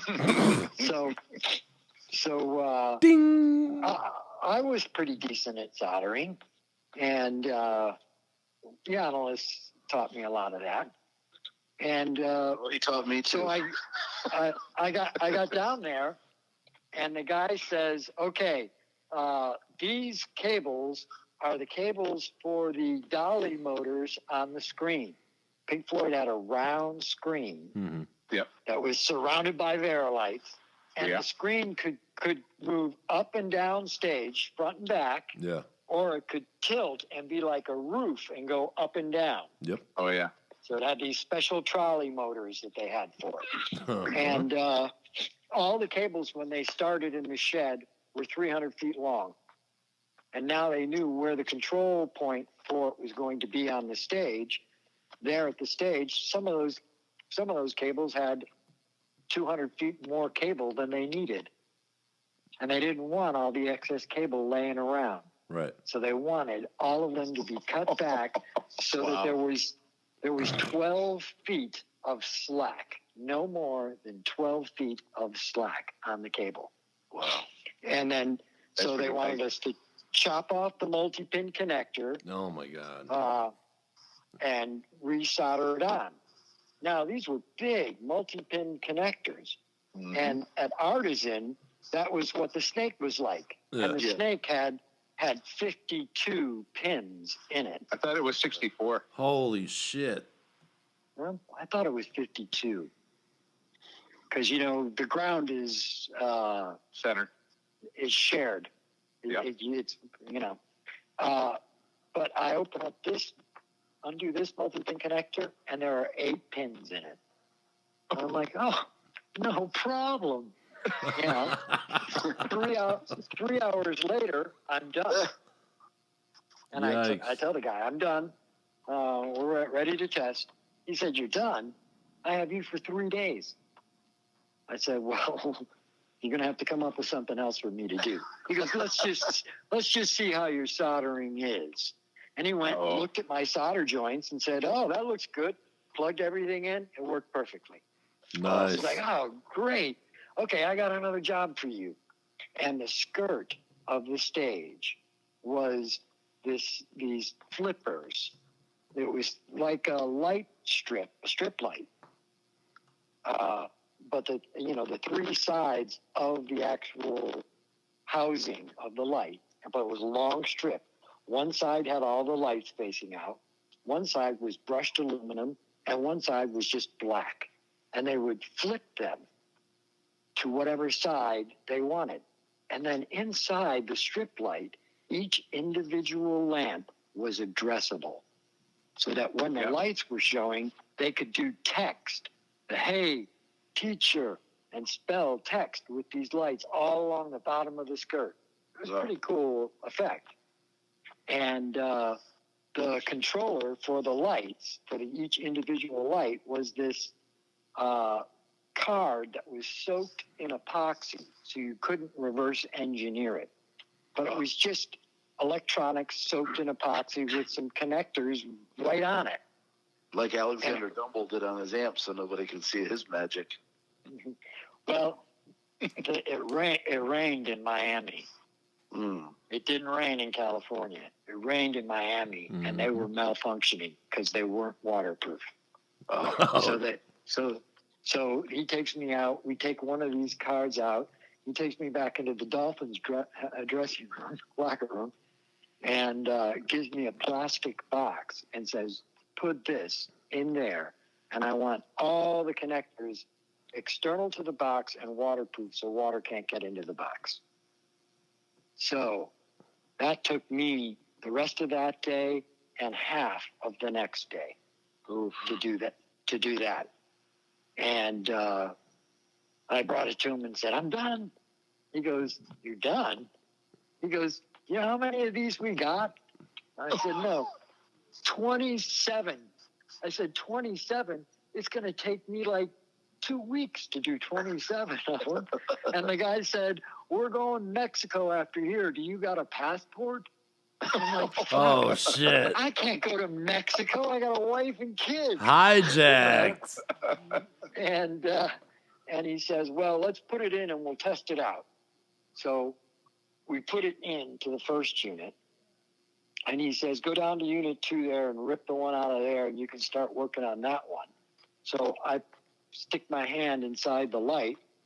He clicks on the radio to get the guy in front of house to test the flippers, and the guy turns all of them on. And my arm is in the flipper. Ooh. And it flips, and it hits me across my forearm and your ulna or whatever that is, between your shoulder and your elbow. Yeah. And my elbow is stuck inside of it, and the machine is not turning off. Now with moving lights, if it gets stuck, the light will power off. But it was still going.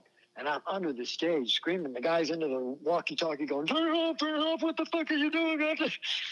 So they finally get me out from under there. And this big, huge stagehand named Frankie, who worked in Miami, literally reached underneath the stage and picked me up and put me on the stage. I was like, "Holy shit." And my arm is killing me, but I'm able to move it. So it's not broken, but it is badly bruised. And I am hurting. And they bring me to the paramedic guy, and he checks me out and says, "Well, maybe you want to get it x-rayed. And I'm like, "No, it doesn't need to be x-rayed. I'm okay. It's just, what am I going to do now? I can't work." And the tour manager for Pink Floyd came up to me, and he was fucking pissed. "You goddamn asshole, you got fucking hurt on my stage. You know what fucking shit I got to go through when you get hurt on my stage, you fucking idiot. I can't even deal with you. Go to catering, and I'm going to talk to you later." So I start, my arm's in a sling. I start turning to go back to the local catering. And he goes, "Hey, fuckhead, where are you going?" I said, "Catering." He goes, "Not that catering. Billy, take him to catering." So this guy, Billy, walks me. And I literally went from the catering before was, Domino's pizza and a 2-liter bottle of Coke. Yeah. that you were all sharing, to literally there was a guy carving roast beef. Crab claws, shrimp. And I'm like, yeah, all right. So I'm hanging out with my arm in a sling. I could see the band all walking around the catering. I'm like, there's David Gilmour, man. Wow, this is cool.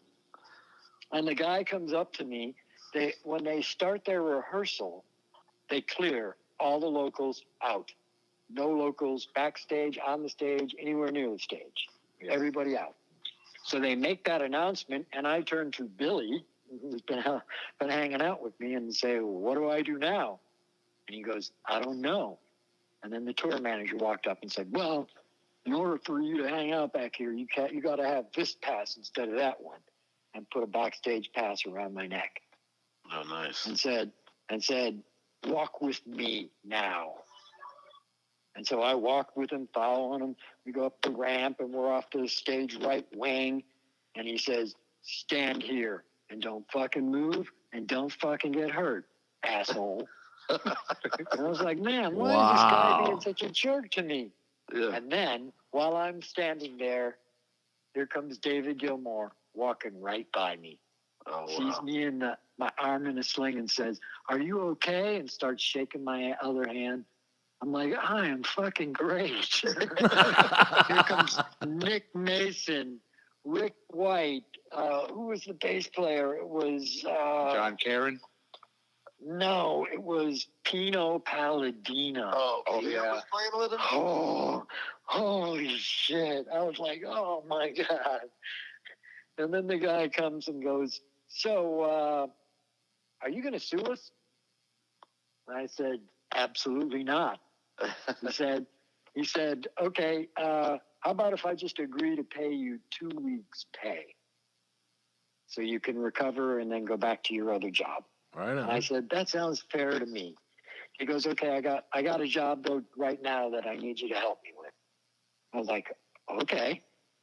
So Billy walks me out to the field. There's nobody on the field except for me and Billy. The band is warming up, bang, bang, bang, blah, blah, blah, whatever. And Billy says, you hold these 2 XLR cables together, and I'm going to loom them all the way down. It was like 100-foot, 200-foot cables that he was going to zip tie together.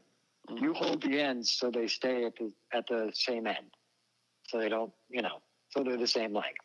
Yeah. So I stand there, I'm holding it, I'm right in the middle of the field in front of the stage, and Pink Floyd does a rehearsal. I'm the only one there. Awesome. I'm the only one there watching the show. And you're local. And David Gilmour is pointing at me while I'm up there, hey, giving me the thumbs up, like, you're going to be okay. You're still working with us. Yeah, man, way to go. I was like, holy shit. The guy came up and said, okay, so we're going to pay you, and we'll give you 2 backstage passes for tomorrow night's. Oh, wow. Fantastic. And I looked at him and I said, do you think tomorrow night could possibly be better than what I just saw, than what just happened? He said, it'll be the same show. I said, yeah, I don't need the backstage passes. I got it. I got it.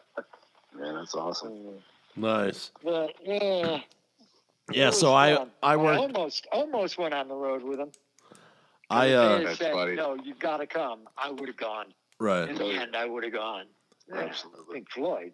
So I worked for a special effects company, and one of the things that we did is we consulted on tours. We did Neil Diamond for 10 years, and Guns N' Roses, and da da da da da, and all this stuff. And one of the so Pink Floyd comes into town back when they got back together, and they got the Floating Pig, and so we go in for Smoke, Wind, and Lasers, and we're at Dodger Stadium, and we're doing this thing, da da da da. And so I spent, I don't know, 4 or 5, I don't know, maybe 6 hours with the band and the lighting designer and the tour manager. Yeah. They walked in a fucking grid 4 feet apart, 4 feet in front, 4 feet in back, never said a word. Wow. I was like, are you kidding me? What the, dude? I would let you piss on my leg if I was making what they're making. Hey, Pete, what's going on? You got to take a leak? There's my leg. All right, have a good night. See you later, you know. To me, you know, dude, you're in a rock band.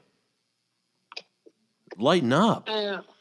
You know what I mean? Like, it was after a just lot so of years, bizarre. Yeah, the money kind you're of making, things. though, dude. You know. Well, that money varies quite a bit.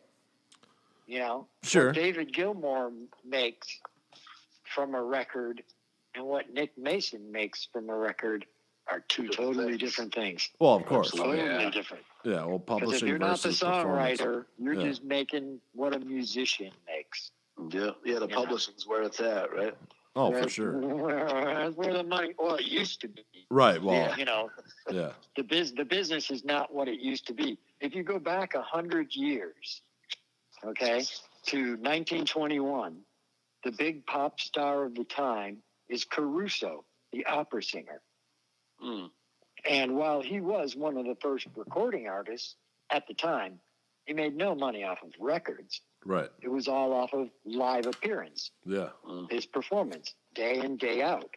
You know, when you make a record, your job becomes going to the mailbox Right. and picking up your royalty check. Yeah. But so all their money was made by performing live. Then the record business comes along, and record labels are actually giving bands money, fronting or advancing money to the band to cover the cost of the tour. Yeah. Because you go to the town, you play your song, everybody wants to hear your song, they got to buy the record. And all the money was made off of the records. Tours quite often lost money. I remember in 1982 or 83 going to the Hollywood Sportatorium and seeing Eric Clapton, and the price on the ticket was $5. $5 to see Clapton. And Muddy Waters sang with him. It was the last performance Muddy Waters ever gave. Oh, wow. Nice. Yeah, I he live a died half a 3 block or 4 away. days later. I live a half block off of Muddy Waters Boulevard. All right. Well, now, if you went to see Eric Clapton, you couldn't get a bottle of water for $5. Oh, for sure.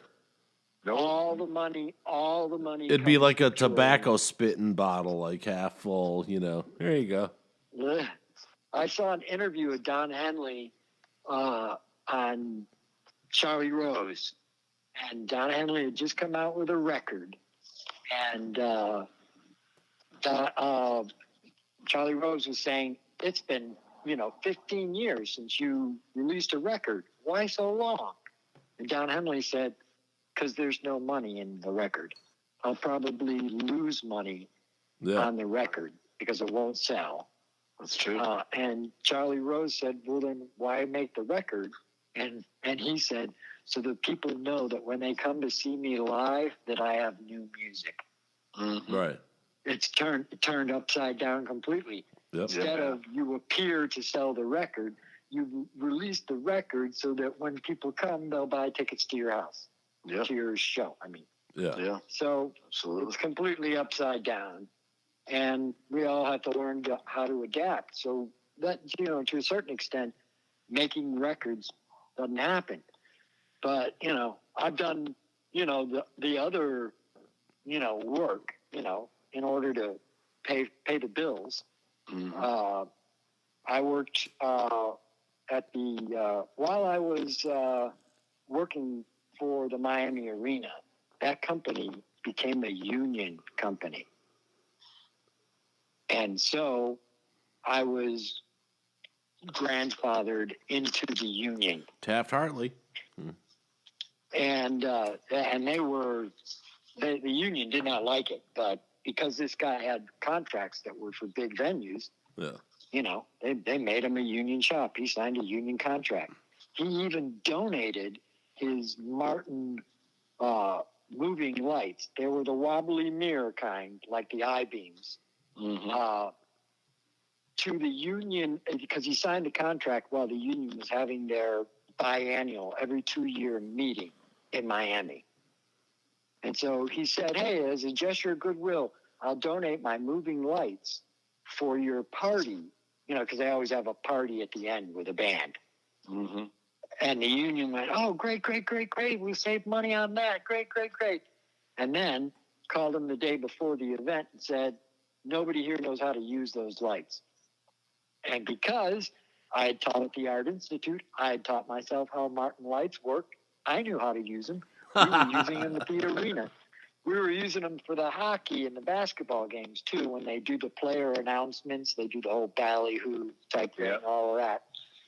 And so I brought the rig down. And I showed up at the Fontainebleau.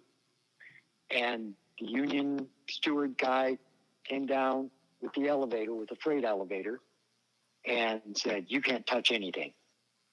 You got to go upstairs and talk to Larry Fraley, who is president of the union. And I went up, and he said, okay, I need you to fill this paperwork out. And I filled out all it looked like I was applying for a job. And he said, okay, raise your right hand.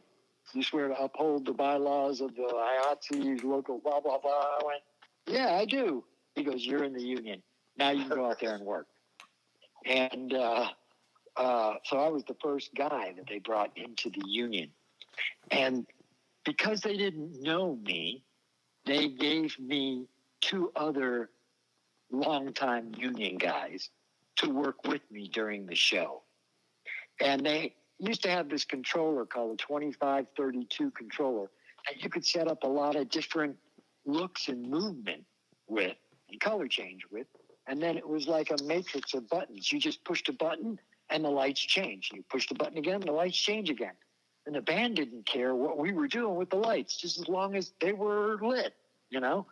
So I'm pushing buttons, and these 2 guys are looking at me, and I go, hey, do you want to do this for a while? And they're like, yeah. I said, okay, on the beat. You got to hit the button on the beat. Don't just hit the button anytime. So they're pushing buttons, and I'm standing back doing nothing, And a guy comes up behind me and shoves me to the ground. That's union. And I'm wearing a shirt from the company that I worked for, IMC, now a union company. Right. And Miami, the local in Miami, did not like IMC. And this guy's going, what the fuck do you think you're doing in here wearing that fucking shirt? Pardon my French, but. Right. And I said, listen. We've signed a union contract. We're brothers. And that really pissed him off. And he was like, I'm going to take your brotherly ass outside, fucking kick you up and down the street. Well, finally, they pull guys away from, pull the guy off of me. And the 2 guys who are the old union guys are going, no. Hey, man, he's okay. This guy's a cool guy. He's a cool guy. So I'm dusting myself off as they're pulling the guy away. And I turn to one of the guys and goes, who is that asshole? And he goes, oh, don't worry. That's our business agent, Danny Bonfiglio. And I was like, holy shit. I'm not ever working a union call again. And I had tried for many years to get into the union. Yeah. Right. They wouldn't let me in. So when I left the Miami Arena, a job opened as the assistant audio at the Broward County Convention Center. And that's as far from music and live entertainment as you can get. Oh. It's boring. Yeah. But I needed the gig. Sure. And so I did that and eventually became the steward at the Miami Arena. At the convention center. So I did a lot of corporate work, a ton of corporate work. Made good money doing that. Sure. I've always looked at it and thought, the more money you make, the less fun it is. Right. But from there, after being the steward there for about 3 years and getting over that, I didn't want anything to do with that. I then went and worked at the Broward Center for the Performing Arts. Nice. Where they do the Broadway shows. Yeah. Mm-hmm. Yeah. So what? And Before you get into And that, when Pete, you- let me. I want to mention a union story that I have because I worked at a non-union shop doing special effects. Okay. So I'm in the shop. I'm the coordinator. This guy walks into my building. He's a union guy, right? And he starts screaming at me. And he starts swinging. I have a cutting torch in my hand. I'm like fabricating. So the torch was or turned on him. unfabricating.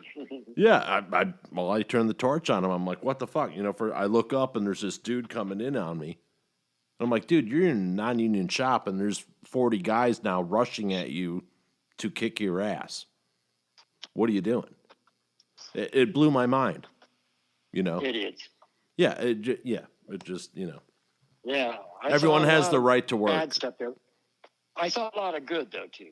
Oh, there for are sure. some people who are union who are the best. That's Oh. why they are. Yeah, absolutely. You know. You know, but Yeah. but all the non-union people sometimes get a bad rap because they're not in union. Doesn't mean they're not skilled.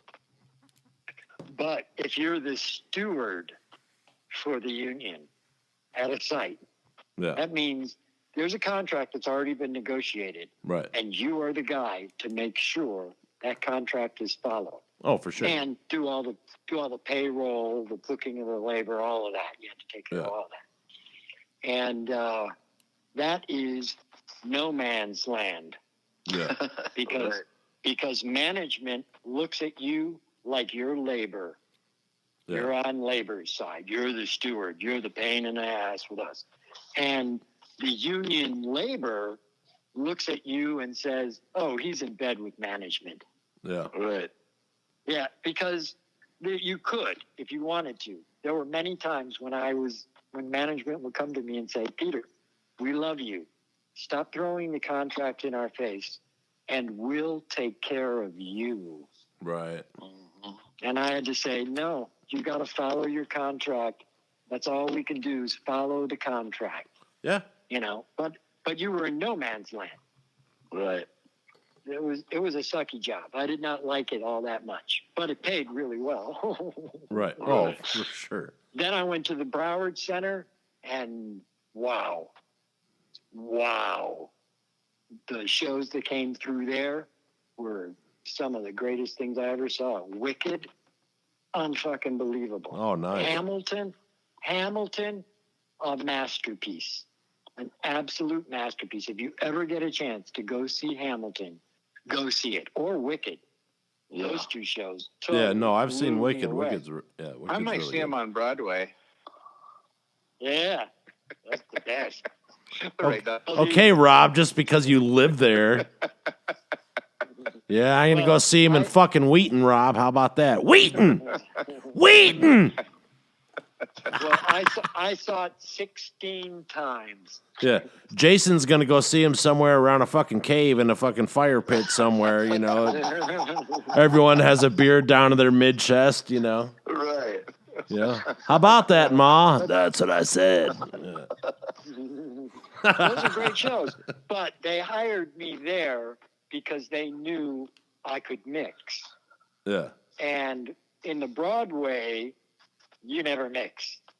That tour has their guy. Yeah. He mixes. So while I was doing Oh, Sesame presets. Yeah, well, and there's a mix, you know, that goes on, Yeah. but they bring their own guy. Yeah, they bring it And, on a flash drive. So, no, it's a little more than that. The audio guys that I met doing the touring shows were phenomenal engineers. Phenomenal. It's not an easy gig. It's not like, oh, yeah, you just push a button. It's a tough gig. And management of that tour is all over you. Right. Constantly. No mistakes. It was tough, but I was never mixing. And then I went through probably the most trying period of my life. In 2011, while doing a Sesame Street show, they have these risers that are called rolling risers that have what they call air casters on them. Yep. And the air caster has a tank of air in it that connects to the wheels. And when you turn the air on, the wheels pop down and the riser rolls around real easily. And then when you disconnect the air or turn it off, the casters go down and the platform doesn't move. So I was doing a props call. I was working props. And I had a call that I had to go up onto this rolling riser and take 2 sticks that were in there out. I won't explain all of it to you. But while I'm executing my cue, the idiot from Sesame Street pops the button for the air casters while I'm still on it, right as I'm about to step off of it. And my knee crashed into a sight light, and I broke my tibula plateau in 3 different places. Oh, Wow. It was the most painful thing I ever experienced. The second most painful thing, because now we get to the tragic part of Pete's life, and that is I called my wife from the emergency room, and she said, well, I hope they're going to keep you in there overnight because I'm packing up the kids and leaving now. Oh, no. Shit. Yeah, she packed up my 3 children, left me, and I have little to no contact with them at all. Oh, God. Oh, that's horrible, a man. Wow. And it took me it took me over a year to get back to walking. Wow. You know, without a cane, and going through all that. And yourself? No, my mom took care of Oh, it. yeah. Nice. Yeah. And in the process, taught me again. Yeah. You know, and there was a point, I'll be honest with you, where they were giving me Oxycontin, 30 milligram Oxycontin, because the pain was bad. Yeah. And I stopped taking care of myself, being a diabetic. Yeah. And the diabetes, I got sick from that because I wasn't taking care of myself. Pete, have you watched that show with Michael Keaton? It's on like episode 4 right now called Dope Sick.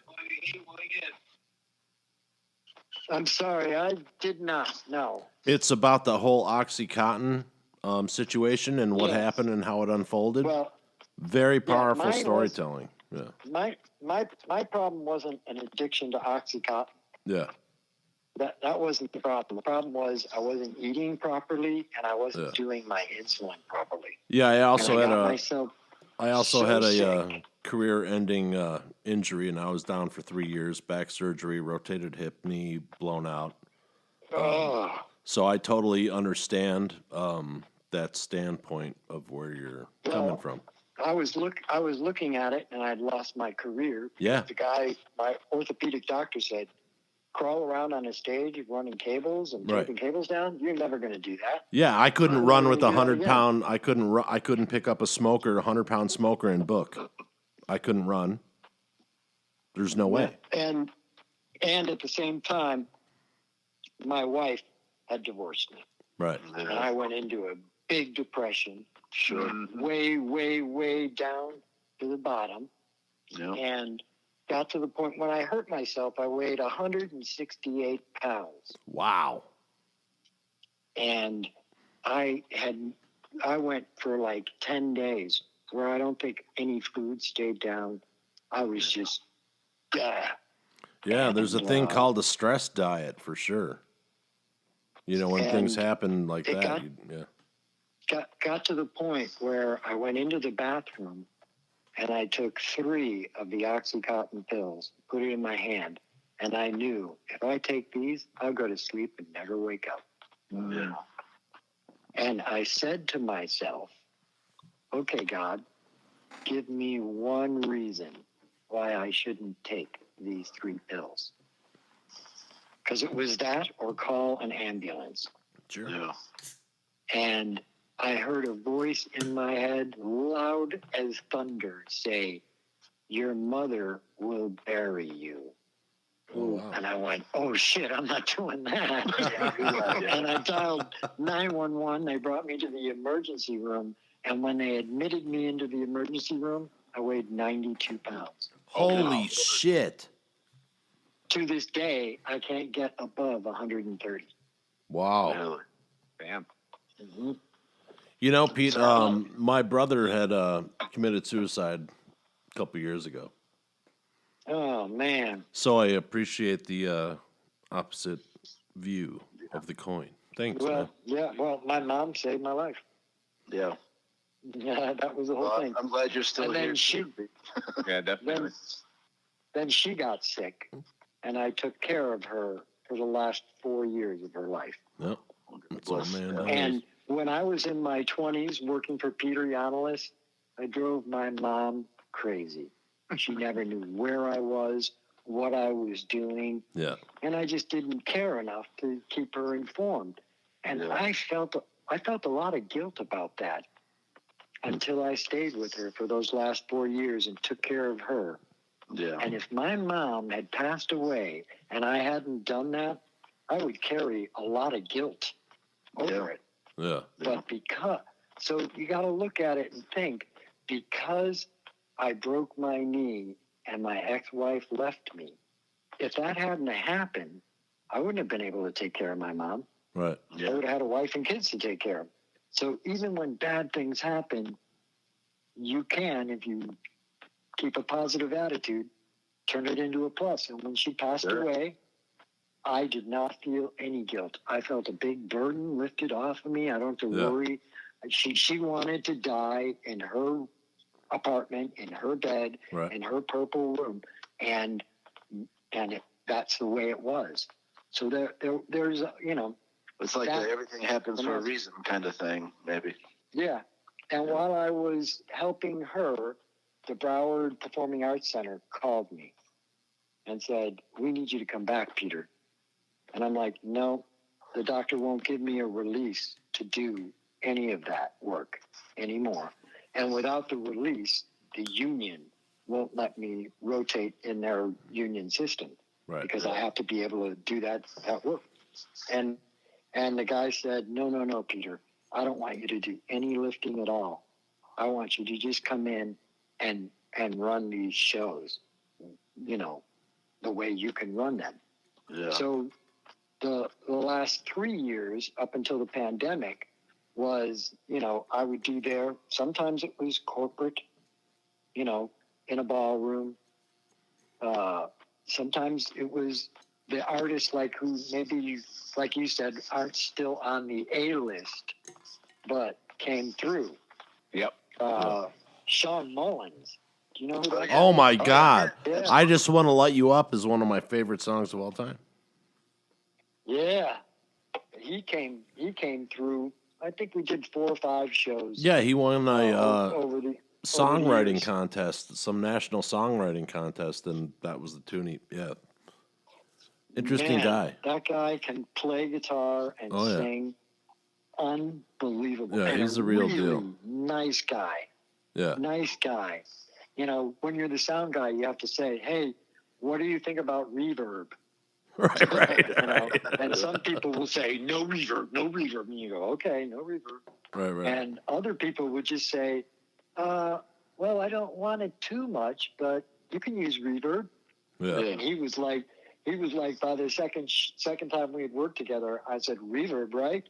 And he said, "Whatever you want to do, Pete, you go ahead and do." Yeah. Nice. Julio So that was Iglesias great. is known as Mr. Reverb. Yeah. Well, and then the pandemic came. Yeah. And when the pandemic came, the Broward Center closed. And the rooms that they were working me in, that ballroom and the New River room, where I was doing the little shows, they're not part of the union contract. Mm. When they called and asked me to come back, I said, "How would you pay me?" And the technical director said, "Union." And I went, "Okay."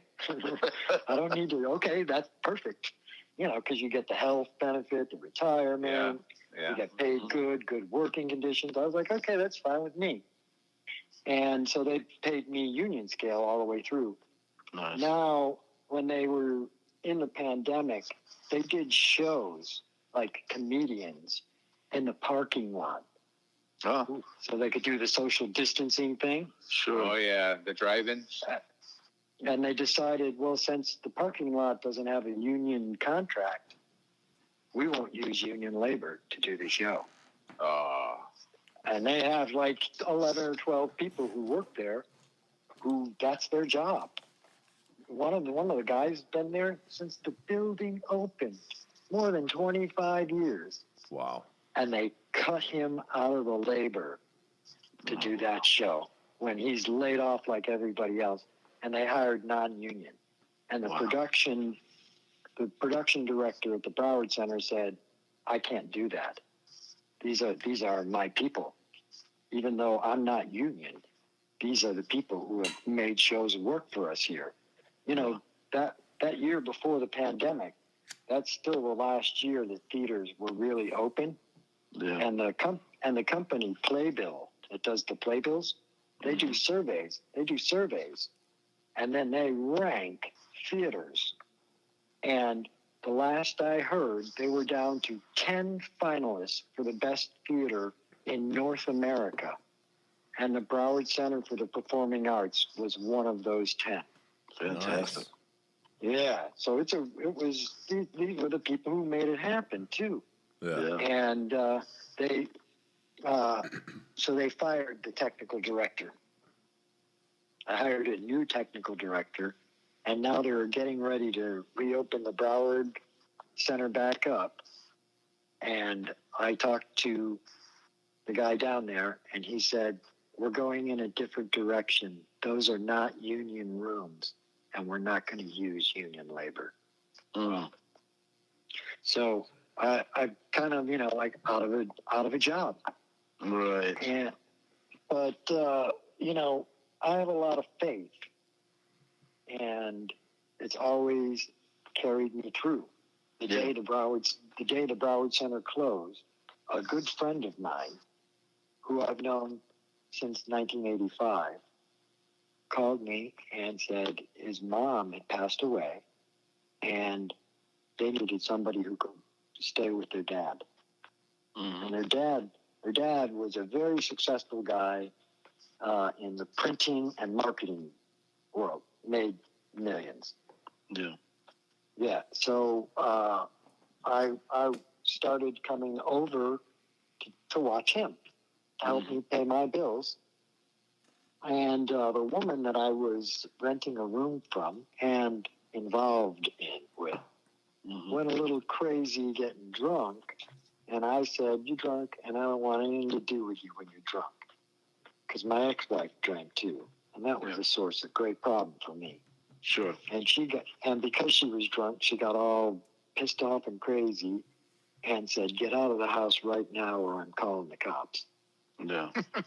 And I had to leave that night, and I called my friend and said, hey, listen, I'm not sure I'm going to be able to be around because I might be going to Alabama because I have a brother in Alabama.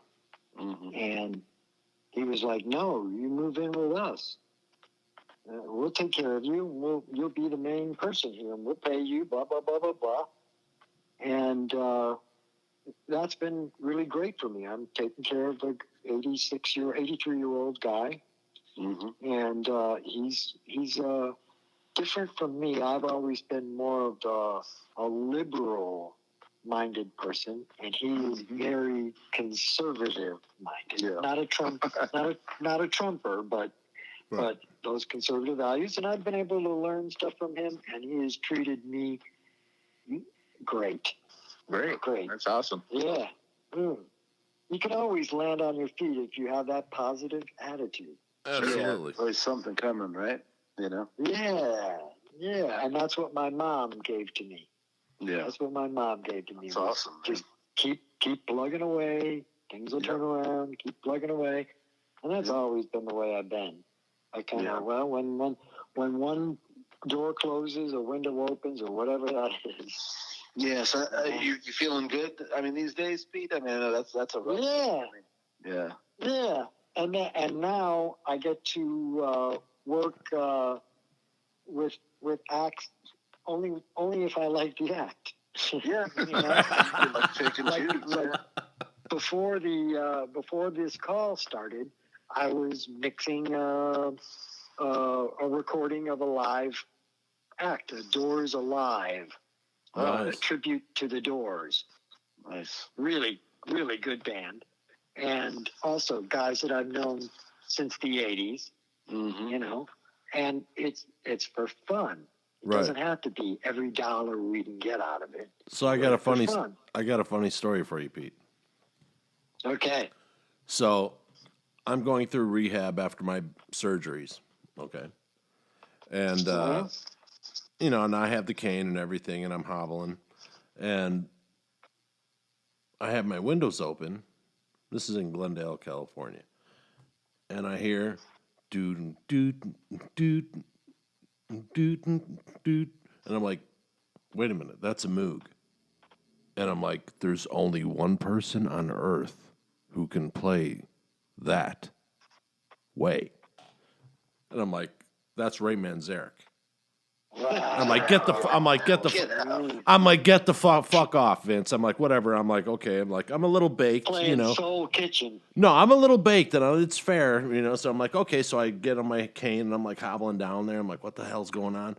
And it was friends of the Doors who were opening up this new Chevy dealership, and it was the fucking Doors playing.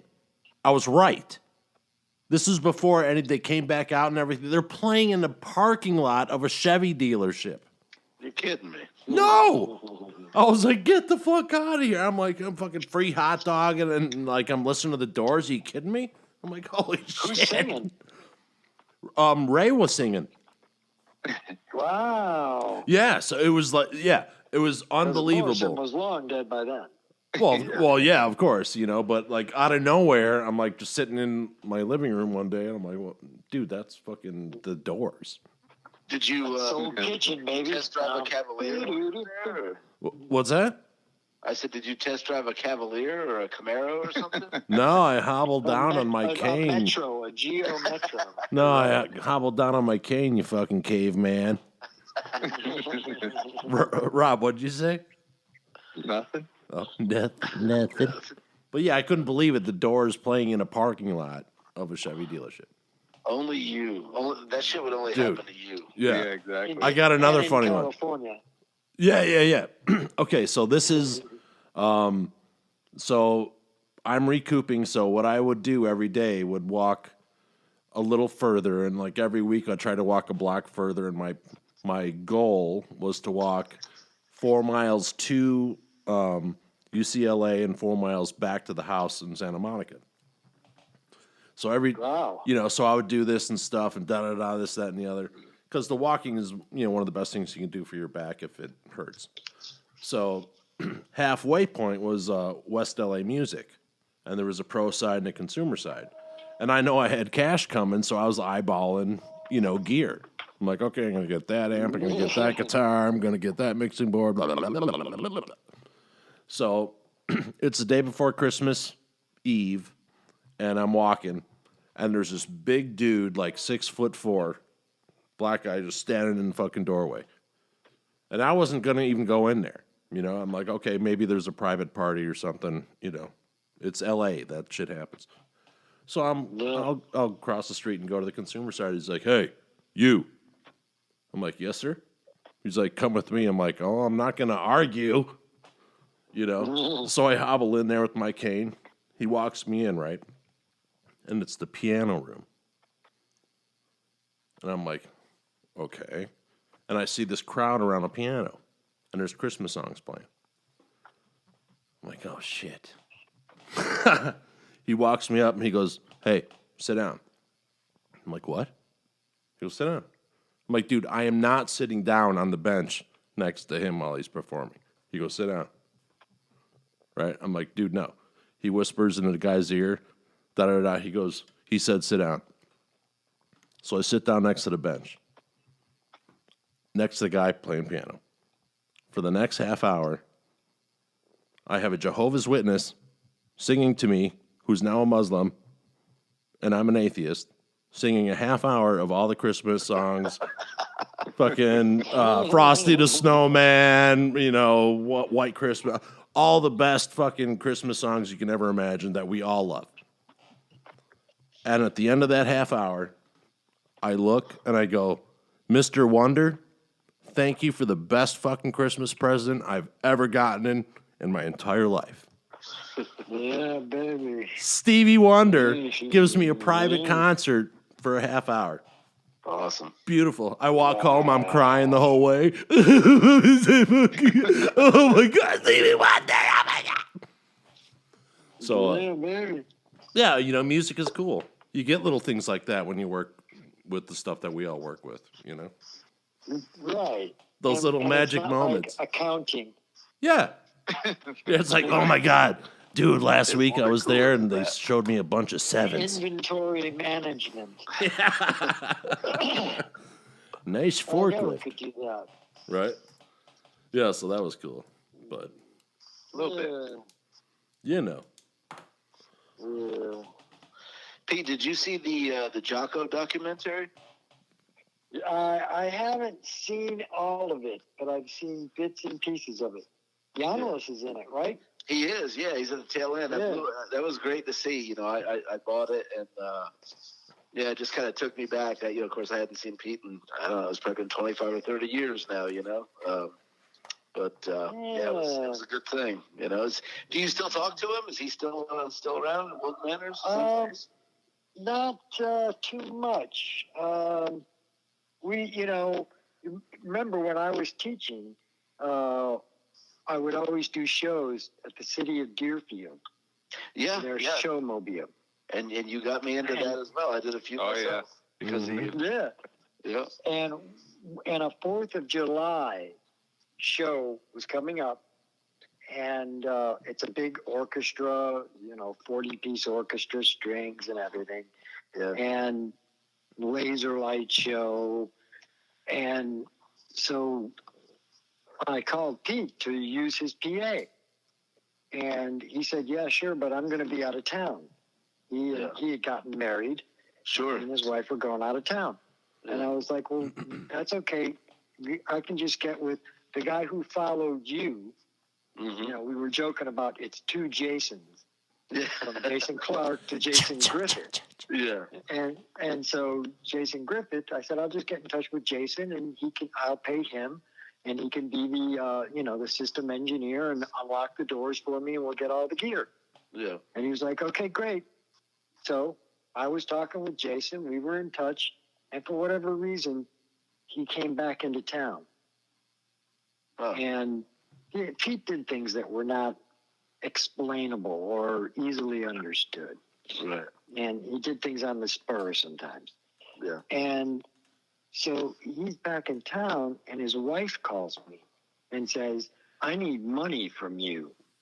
I was like, money from me? What for? Dun, dun, she said, dun. We from the other night. We need to rent a truck, Rob, so that we can transport the PA. And I said, I've already rented a truck. Yeah. She goes, why did you rent a truck? And I said, because I was coming by. Jason and I are going to pick up the PA and do the gig. I didn't know you guys were back in town. I didn't know you were doing the show.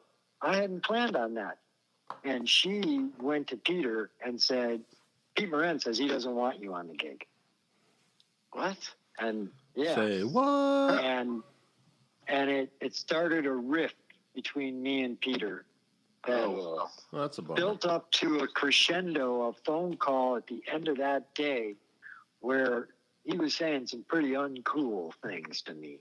Wow. And I just decided, okay. He came and did that 4th of July concert. Peter was there. Really? And we got through the gig because that's what you do. Show must go on. Yep. Yeah. But we didn't talk to each other for a long time after that.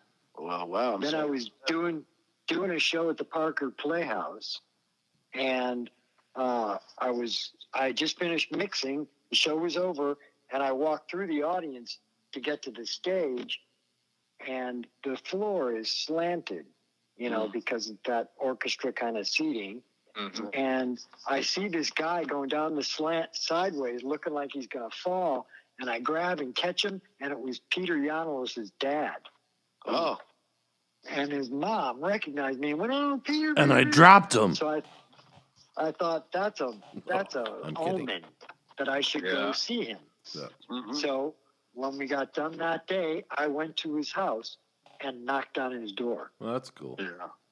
And he came out and he said, "My mom just called me and said that she just saw you." And I said, "I thought it was an omen. We should get together and say, hey." And we sat and talked. It was like March. He had gotten divorced. Oh. And I was divorced. Yeah. So we talked about that, but he was, it was March and his Christmas tree was up. Oh, wow. Yeah. And so I know he went through a funk there. And then I didn't see him for a while.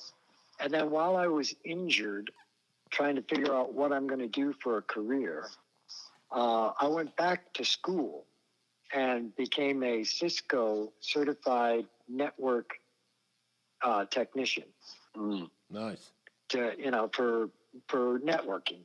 Yeah. But found out that they didn't want to start entry-level people when they were 51. They wanted you when you were 23. Yeah. I struggled to find work, but I was doing Uber driving. Mm-hmm. And on Halloween is a big night for Uber. I can imagine.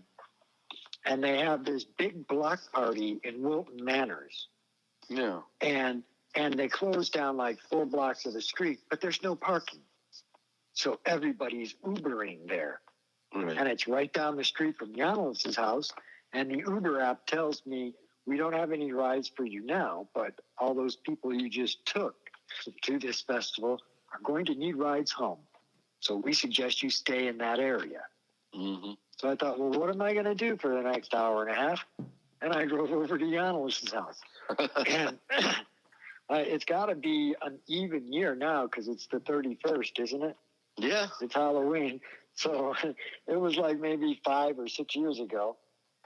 And I went over to his house and knocked on the door and went, "Trick or treat."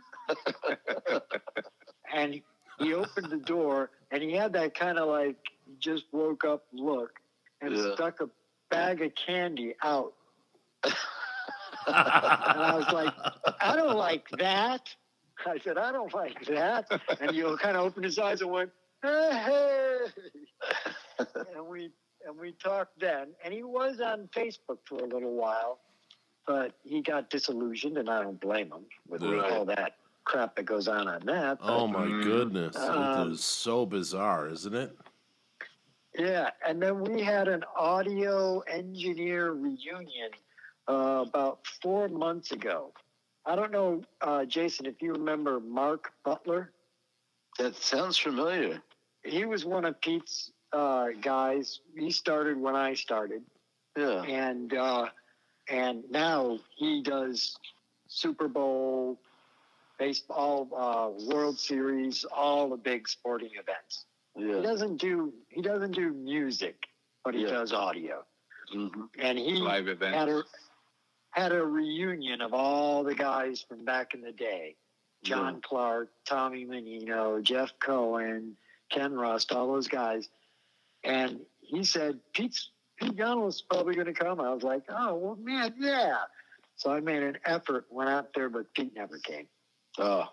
Wow. I haven't really gotten, we're not as close. We were at one time, like he was the best man at my wedding. I was at his wedding. We were brothers. Yeah. But the divorce he went through really was rough. Yeah. Yeah. I think, was it, what was her name again? I think I remember. Natalie. Natalie, yes. Yeah. Yes, Natalie. Because, they had started dating when we were, he used to play Rosie Baby all the time, Second Son. Oh, yeah, Second Son. And I remember her. And, Nick and Morgan. Yeah, how are those guys still around, do you know? I mean... Nick just moved to northern Florida, or no, Nick moved to Ohio. Oh, okay. Yeah, Nick Spicer. Just recent. Right? Yeah. Yeah, Nick Spicer moved to Ohio. Great guy. He was And- Aerosmith sound man back in the early days. Yeah, Nice. he's a great guy too. Sure is. Yeah. And Morgan lives on the west coast of Florida, and his wife is very successful. He is, Morgan. Yeah. He was Great singer. Great singer. hippie guy. The bass player, Rick Hicks. Rick. Yep, Rick. Yeah, he always looked like he was real spaced out. Yeah. Like he had dropped too much acid or whatever. Yeah, he wore That'll a beret. He happen. wore a black beret all the time. Yeah, and had that little cigar in his mouth. Yep. And later on, Nick and Rick formed a little duo and wrote music. And Rick had never been a writer. Yeah. He'd just been the bass player. And man, he started playing the banjo. Really? And then Nick would play the mandolin and the guitar with him. And Rick wrote this unbelievable music. Wow. Unbelievable. Really great, one great song after another. And we were recording all of it. Mm-hmm. And then got cancer and was gone. Oh, Lord. Wow. And died right as we were just finishing the record. Wow. And then and Nick and I kind of went into a funk and just stopped doing everything about it. We couldn't even deal with it, Right. Just to hear him play was like crushing us. Yeah, meanwhile, But, Jason right now is fantasizing about banjo music. Yeah.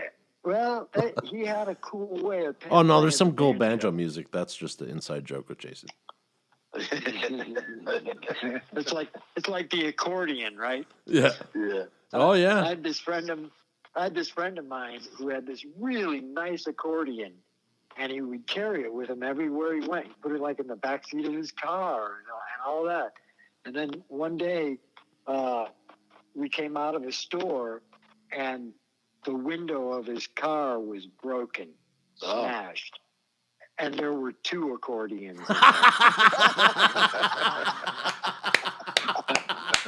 I had an accordion, man. It was my grandfather's. That's fucking hilarious. Oh, my God. Like, I tried to play that thing a million times, and I'm like, it's pretty fucking intricate. What the fuck is going on with this thing? Oh, yeah. You know? Well, I mean, if you go back into music, like especially even in like Zydeco Cajun music, Yeah. the accordion is big. Oh, And yeah. the reason it got so popular is that it played like a piano, but you didn't have to carry a piano. Right. Right. Because back then, if you were a musical touring act, carrying a piano was a pain.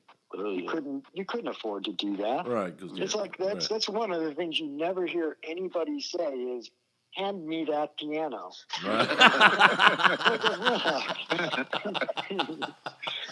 So they couldn't carry it, so the accordion became the piano. Yeah. Yeah. Yeah.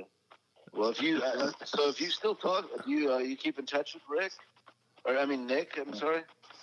Yeah, I haven't seen him since he moved to Ohio. Yeah. But when my wife divorced me, I kept the house Oh, nice. because she couldn't make the payment. I ended up losing the house because I couldn't make the payment either because I couldn't work. Yeah. But it was a big, huge 4-bedroom, 3-bath, swimming pool, 2-car garage house on a 1/3 acre plot of land. Mm. So it was a really nice house. Yeah. And when they left, I immediately turned the house into a recording studio. Oh. Nice. Set up Pro Tools. The dining room became the drum room. The Leslie speaker was put in one of the bedrooms. And we would record. And Nick was one of the songwriters that I worked a lot with. Yeah. Yeah, Nick's a great songwriter too. Yeah, he is good. Well, if you ever do talk to him, tell him I was asking about it. He's on Facebook. He is. Okay. Well, Yeah, Nick find him Spicer. here. There's a lot of them. Jason Griffith, if you guys knew him. John Wade, do you guys know that guy? That sounds He was familiar. more of a video guy, big guy, big. Yeah, He's up in Glasses, Boston. Glasses, I think. Yeah, Yeah. and he and I talk pretty regularly. Yeah. Let's see, Stephanie Galvin. I see her on Facebook. Schwab, of course, is on Facebook. Yeah. You guys. I'm trying to think who else, but there's a bunch there. There's Nice. a bunch on there. Yeah. Yeah. Well, absolutely.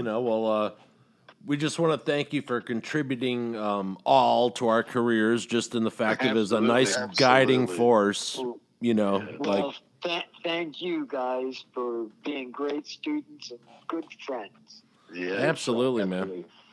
I never felt like the students were, not my friends. Exactly. No, yeah. Totally. I consider you guys to be some of my best friends, because we Absolutely. spent a lot of time. We chewed a lot of the same land together, It went wa- on to pursue the same things. We had similarities. It was our name. Well, I never looked at it as I know everything and let me show you everything. I was just, Right. Well, and Pete, I will say too. I mean, after we talked about you coming on tonight. I mean, I was just kind of like going down memory lane, and I mean, all the things from the introductions that led to really cool gigs for me, and the showcase things we did, and turning me on to cool music. I mean, I owe you a big thanks for all that stuff. So Well, that goes both ways. Yeah. That goes both ways. Absolutely. I'm not who I am without you guys either. And you're always welcome here. We got to have you back on again. Absolutely. Robbie. Yeah, I would enjoy that. Next Saturday, I got a gig, but Yeah. Absolutely. Rob, you got any last words to say, sir?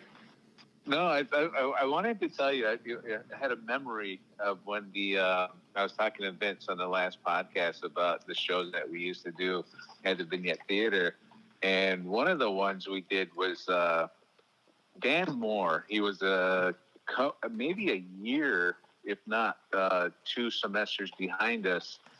And we did the Triple X show at yeah. And you and I are this roll tape production. You and I are standing up at the audio console, and Jamie, the bass player, comes up and he goes, "I need more bass. I need more bass." And he goes, "Dude." And well, you looked at him and said, "Dude, my pant legs are shaking because you're so loud." It's like, I think we're good with your bass level. And he was just so mad. I mean, those JBL cabinets that were there were incredible, and they sounded so great. But it was just so funny that, again, we're back up at the audio console and I go, "Dude, I need more bass." He goes, "Dude, my pant legs are shaking." So it's like, I think we're loud enough. But yeah, that was a great show. It's just and again we. But do you remember what happened at that show? Do you remember what happened at that show? Not in particular. After that show, our production company for the Art Institute shows became Roll Tape Productions. Because Triple X played their show and nobody rolled tape. Wow. That's Nobody right. recorded the video. Oh, my God. Oh, man. And one of the students said to me, "Well, I didn't hear you say roll tape." Oh, my Yeah, God. you're right. I do remember Yeah, that I now. wasn't And I was part of like, that I had one. to tell Thank you to roll God. tape. What the Are you fuck? kidding me? Oh, Yikes. And so every show after that was "Welcome to Roll Tape Productions." Well, I stopped it because that red button was just blinking. Son of a bitch. Oh, man. That was a low point. Yeah. Because they were a good band. They Right? were a good band. For sure. And I remember turning to them and saying, "The only thing I can tell you is we could do the whole show again." Yeah. Right? Yeah. We're ready now. They probably would have, too. Yeah. No, they didn't want to. Now that we're warmed up. Yeah. But Oh, I they're was like- just heat of the moment. I was like, probably. play 4 or 5 songs just so you can get at least 4 or 5 videos out of it. Yeah, for Right. for Yeah. their resume and stuff. Yeah, for their. Yeah, it's free to them. It's going to cost them Triple $5,000 to get all that Yeah. shit. Pete Mangelli. Yes. Yeah. Petey Mangelli. Yeah, He's we're the friends one on who found Facebook. Triple A. Yep. Yeah, he did a lot of union work. Yeah. He's Imagine still down in that. Florida, too. Yeah, he does a lot of promotion now. Yeah. He Didn't does that- these like Halloween type things. Yeah. Hey, exactly. Pete, let me ask you a question. Have you ever heard what Vincent Garcia? Remember the I Garcia remember brothers? Vincent, yeah, glasses. Yeah. and Oh, dark hair, yeah. The long Yeah. hair and shit. Yeah. And his brother Dave, right? Whatever happened to I don't them? remember Dave so much. Yeah, Dave was the audio head. He was in the recording studio constantly. Oh, Yeah. I remember Vince, but I don't remember Dave. So Nothing. much. Maybe he had Russ Ben Ezer for a teacher. Gotcha. But Vincent, definitely, I remember. What did he end up doing? I don't know. I was asking if you ever heard from him Oh. because he was No. a phenomenal guitar player.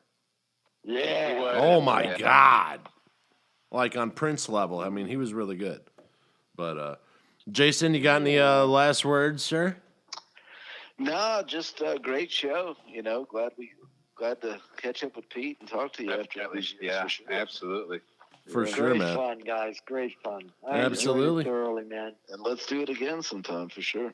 For sure. Yes, brother. Yes. You know, so when it's late at night and it's dark outside and you're on the internet with nothing to do and you find yourself listening to a bunch of old friends reminiscing and talking about old entertainment stories, some old, some new. That's going to cost me. That's gonna cost me. Oh, we didn't do. Oh, in search of Andrew Senfield. If you're out there, please contact us because that's gonna cost me, and we wanted some free dogs with our meal. But anyway, Rob, love you, brother. Jason, love you, man. brother. Pete, love you, brother. And remember, Love you guys, guys too, man. just because you're a man doesn't mean you can't talk to your friends. And when you're down in the dumps, don't ever think you can't talk to anyone because it could save your life. Look at Pete. Some people come out on the good side, some people don't.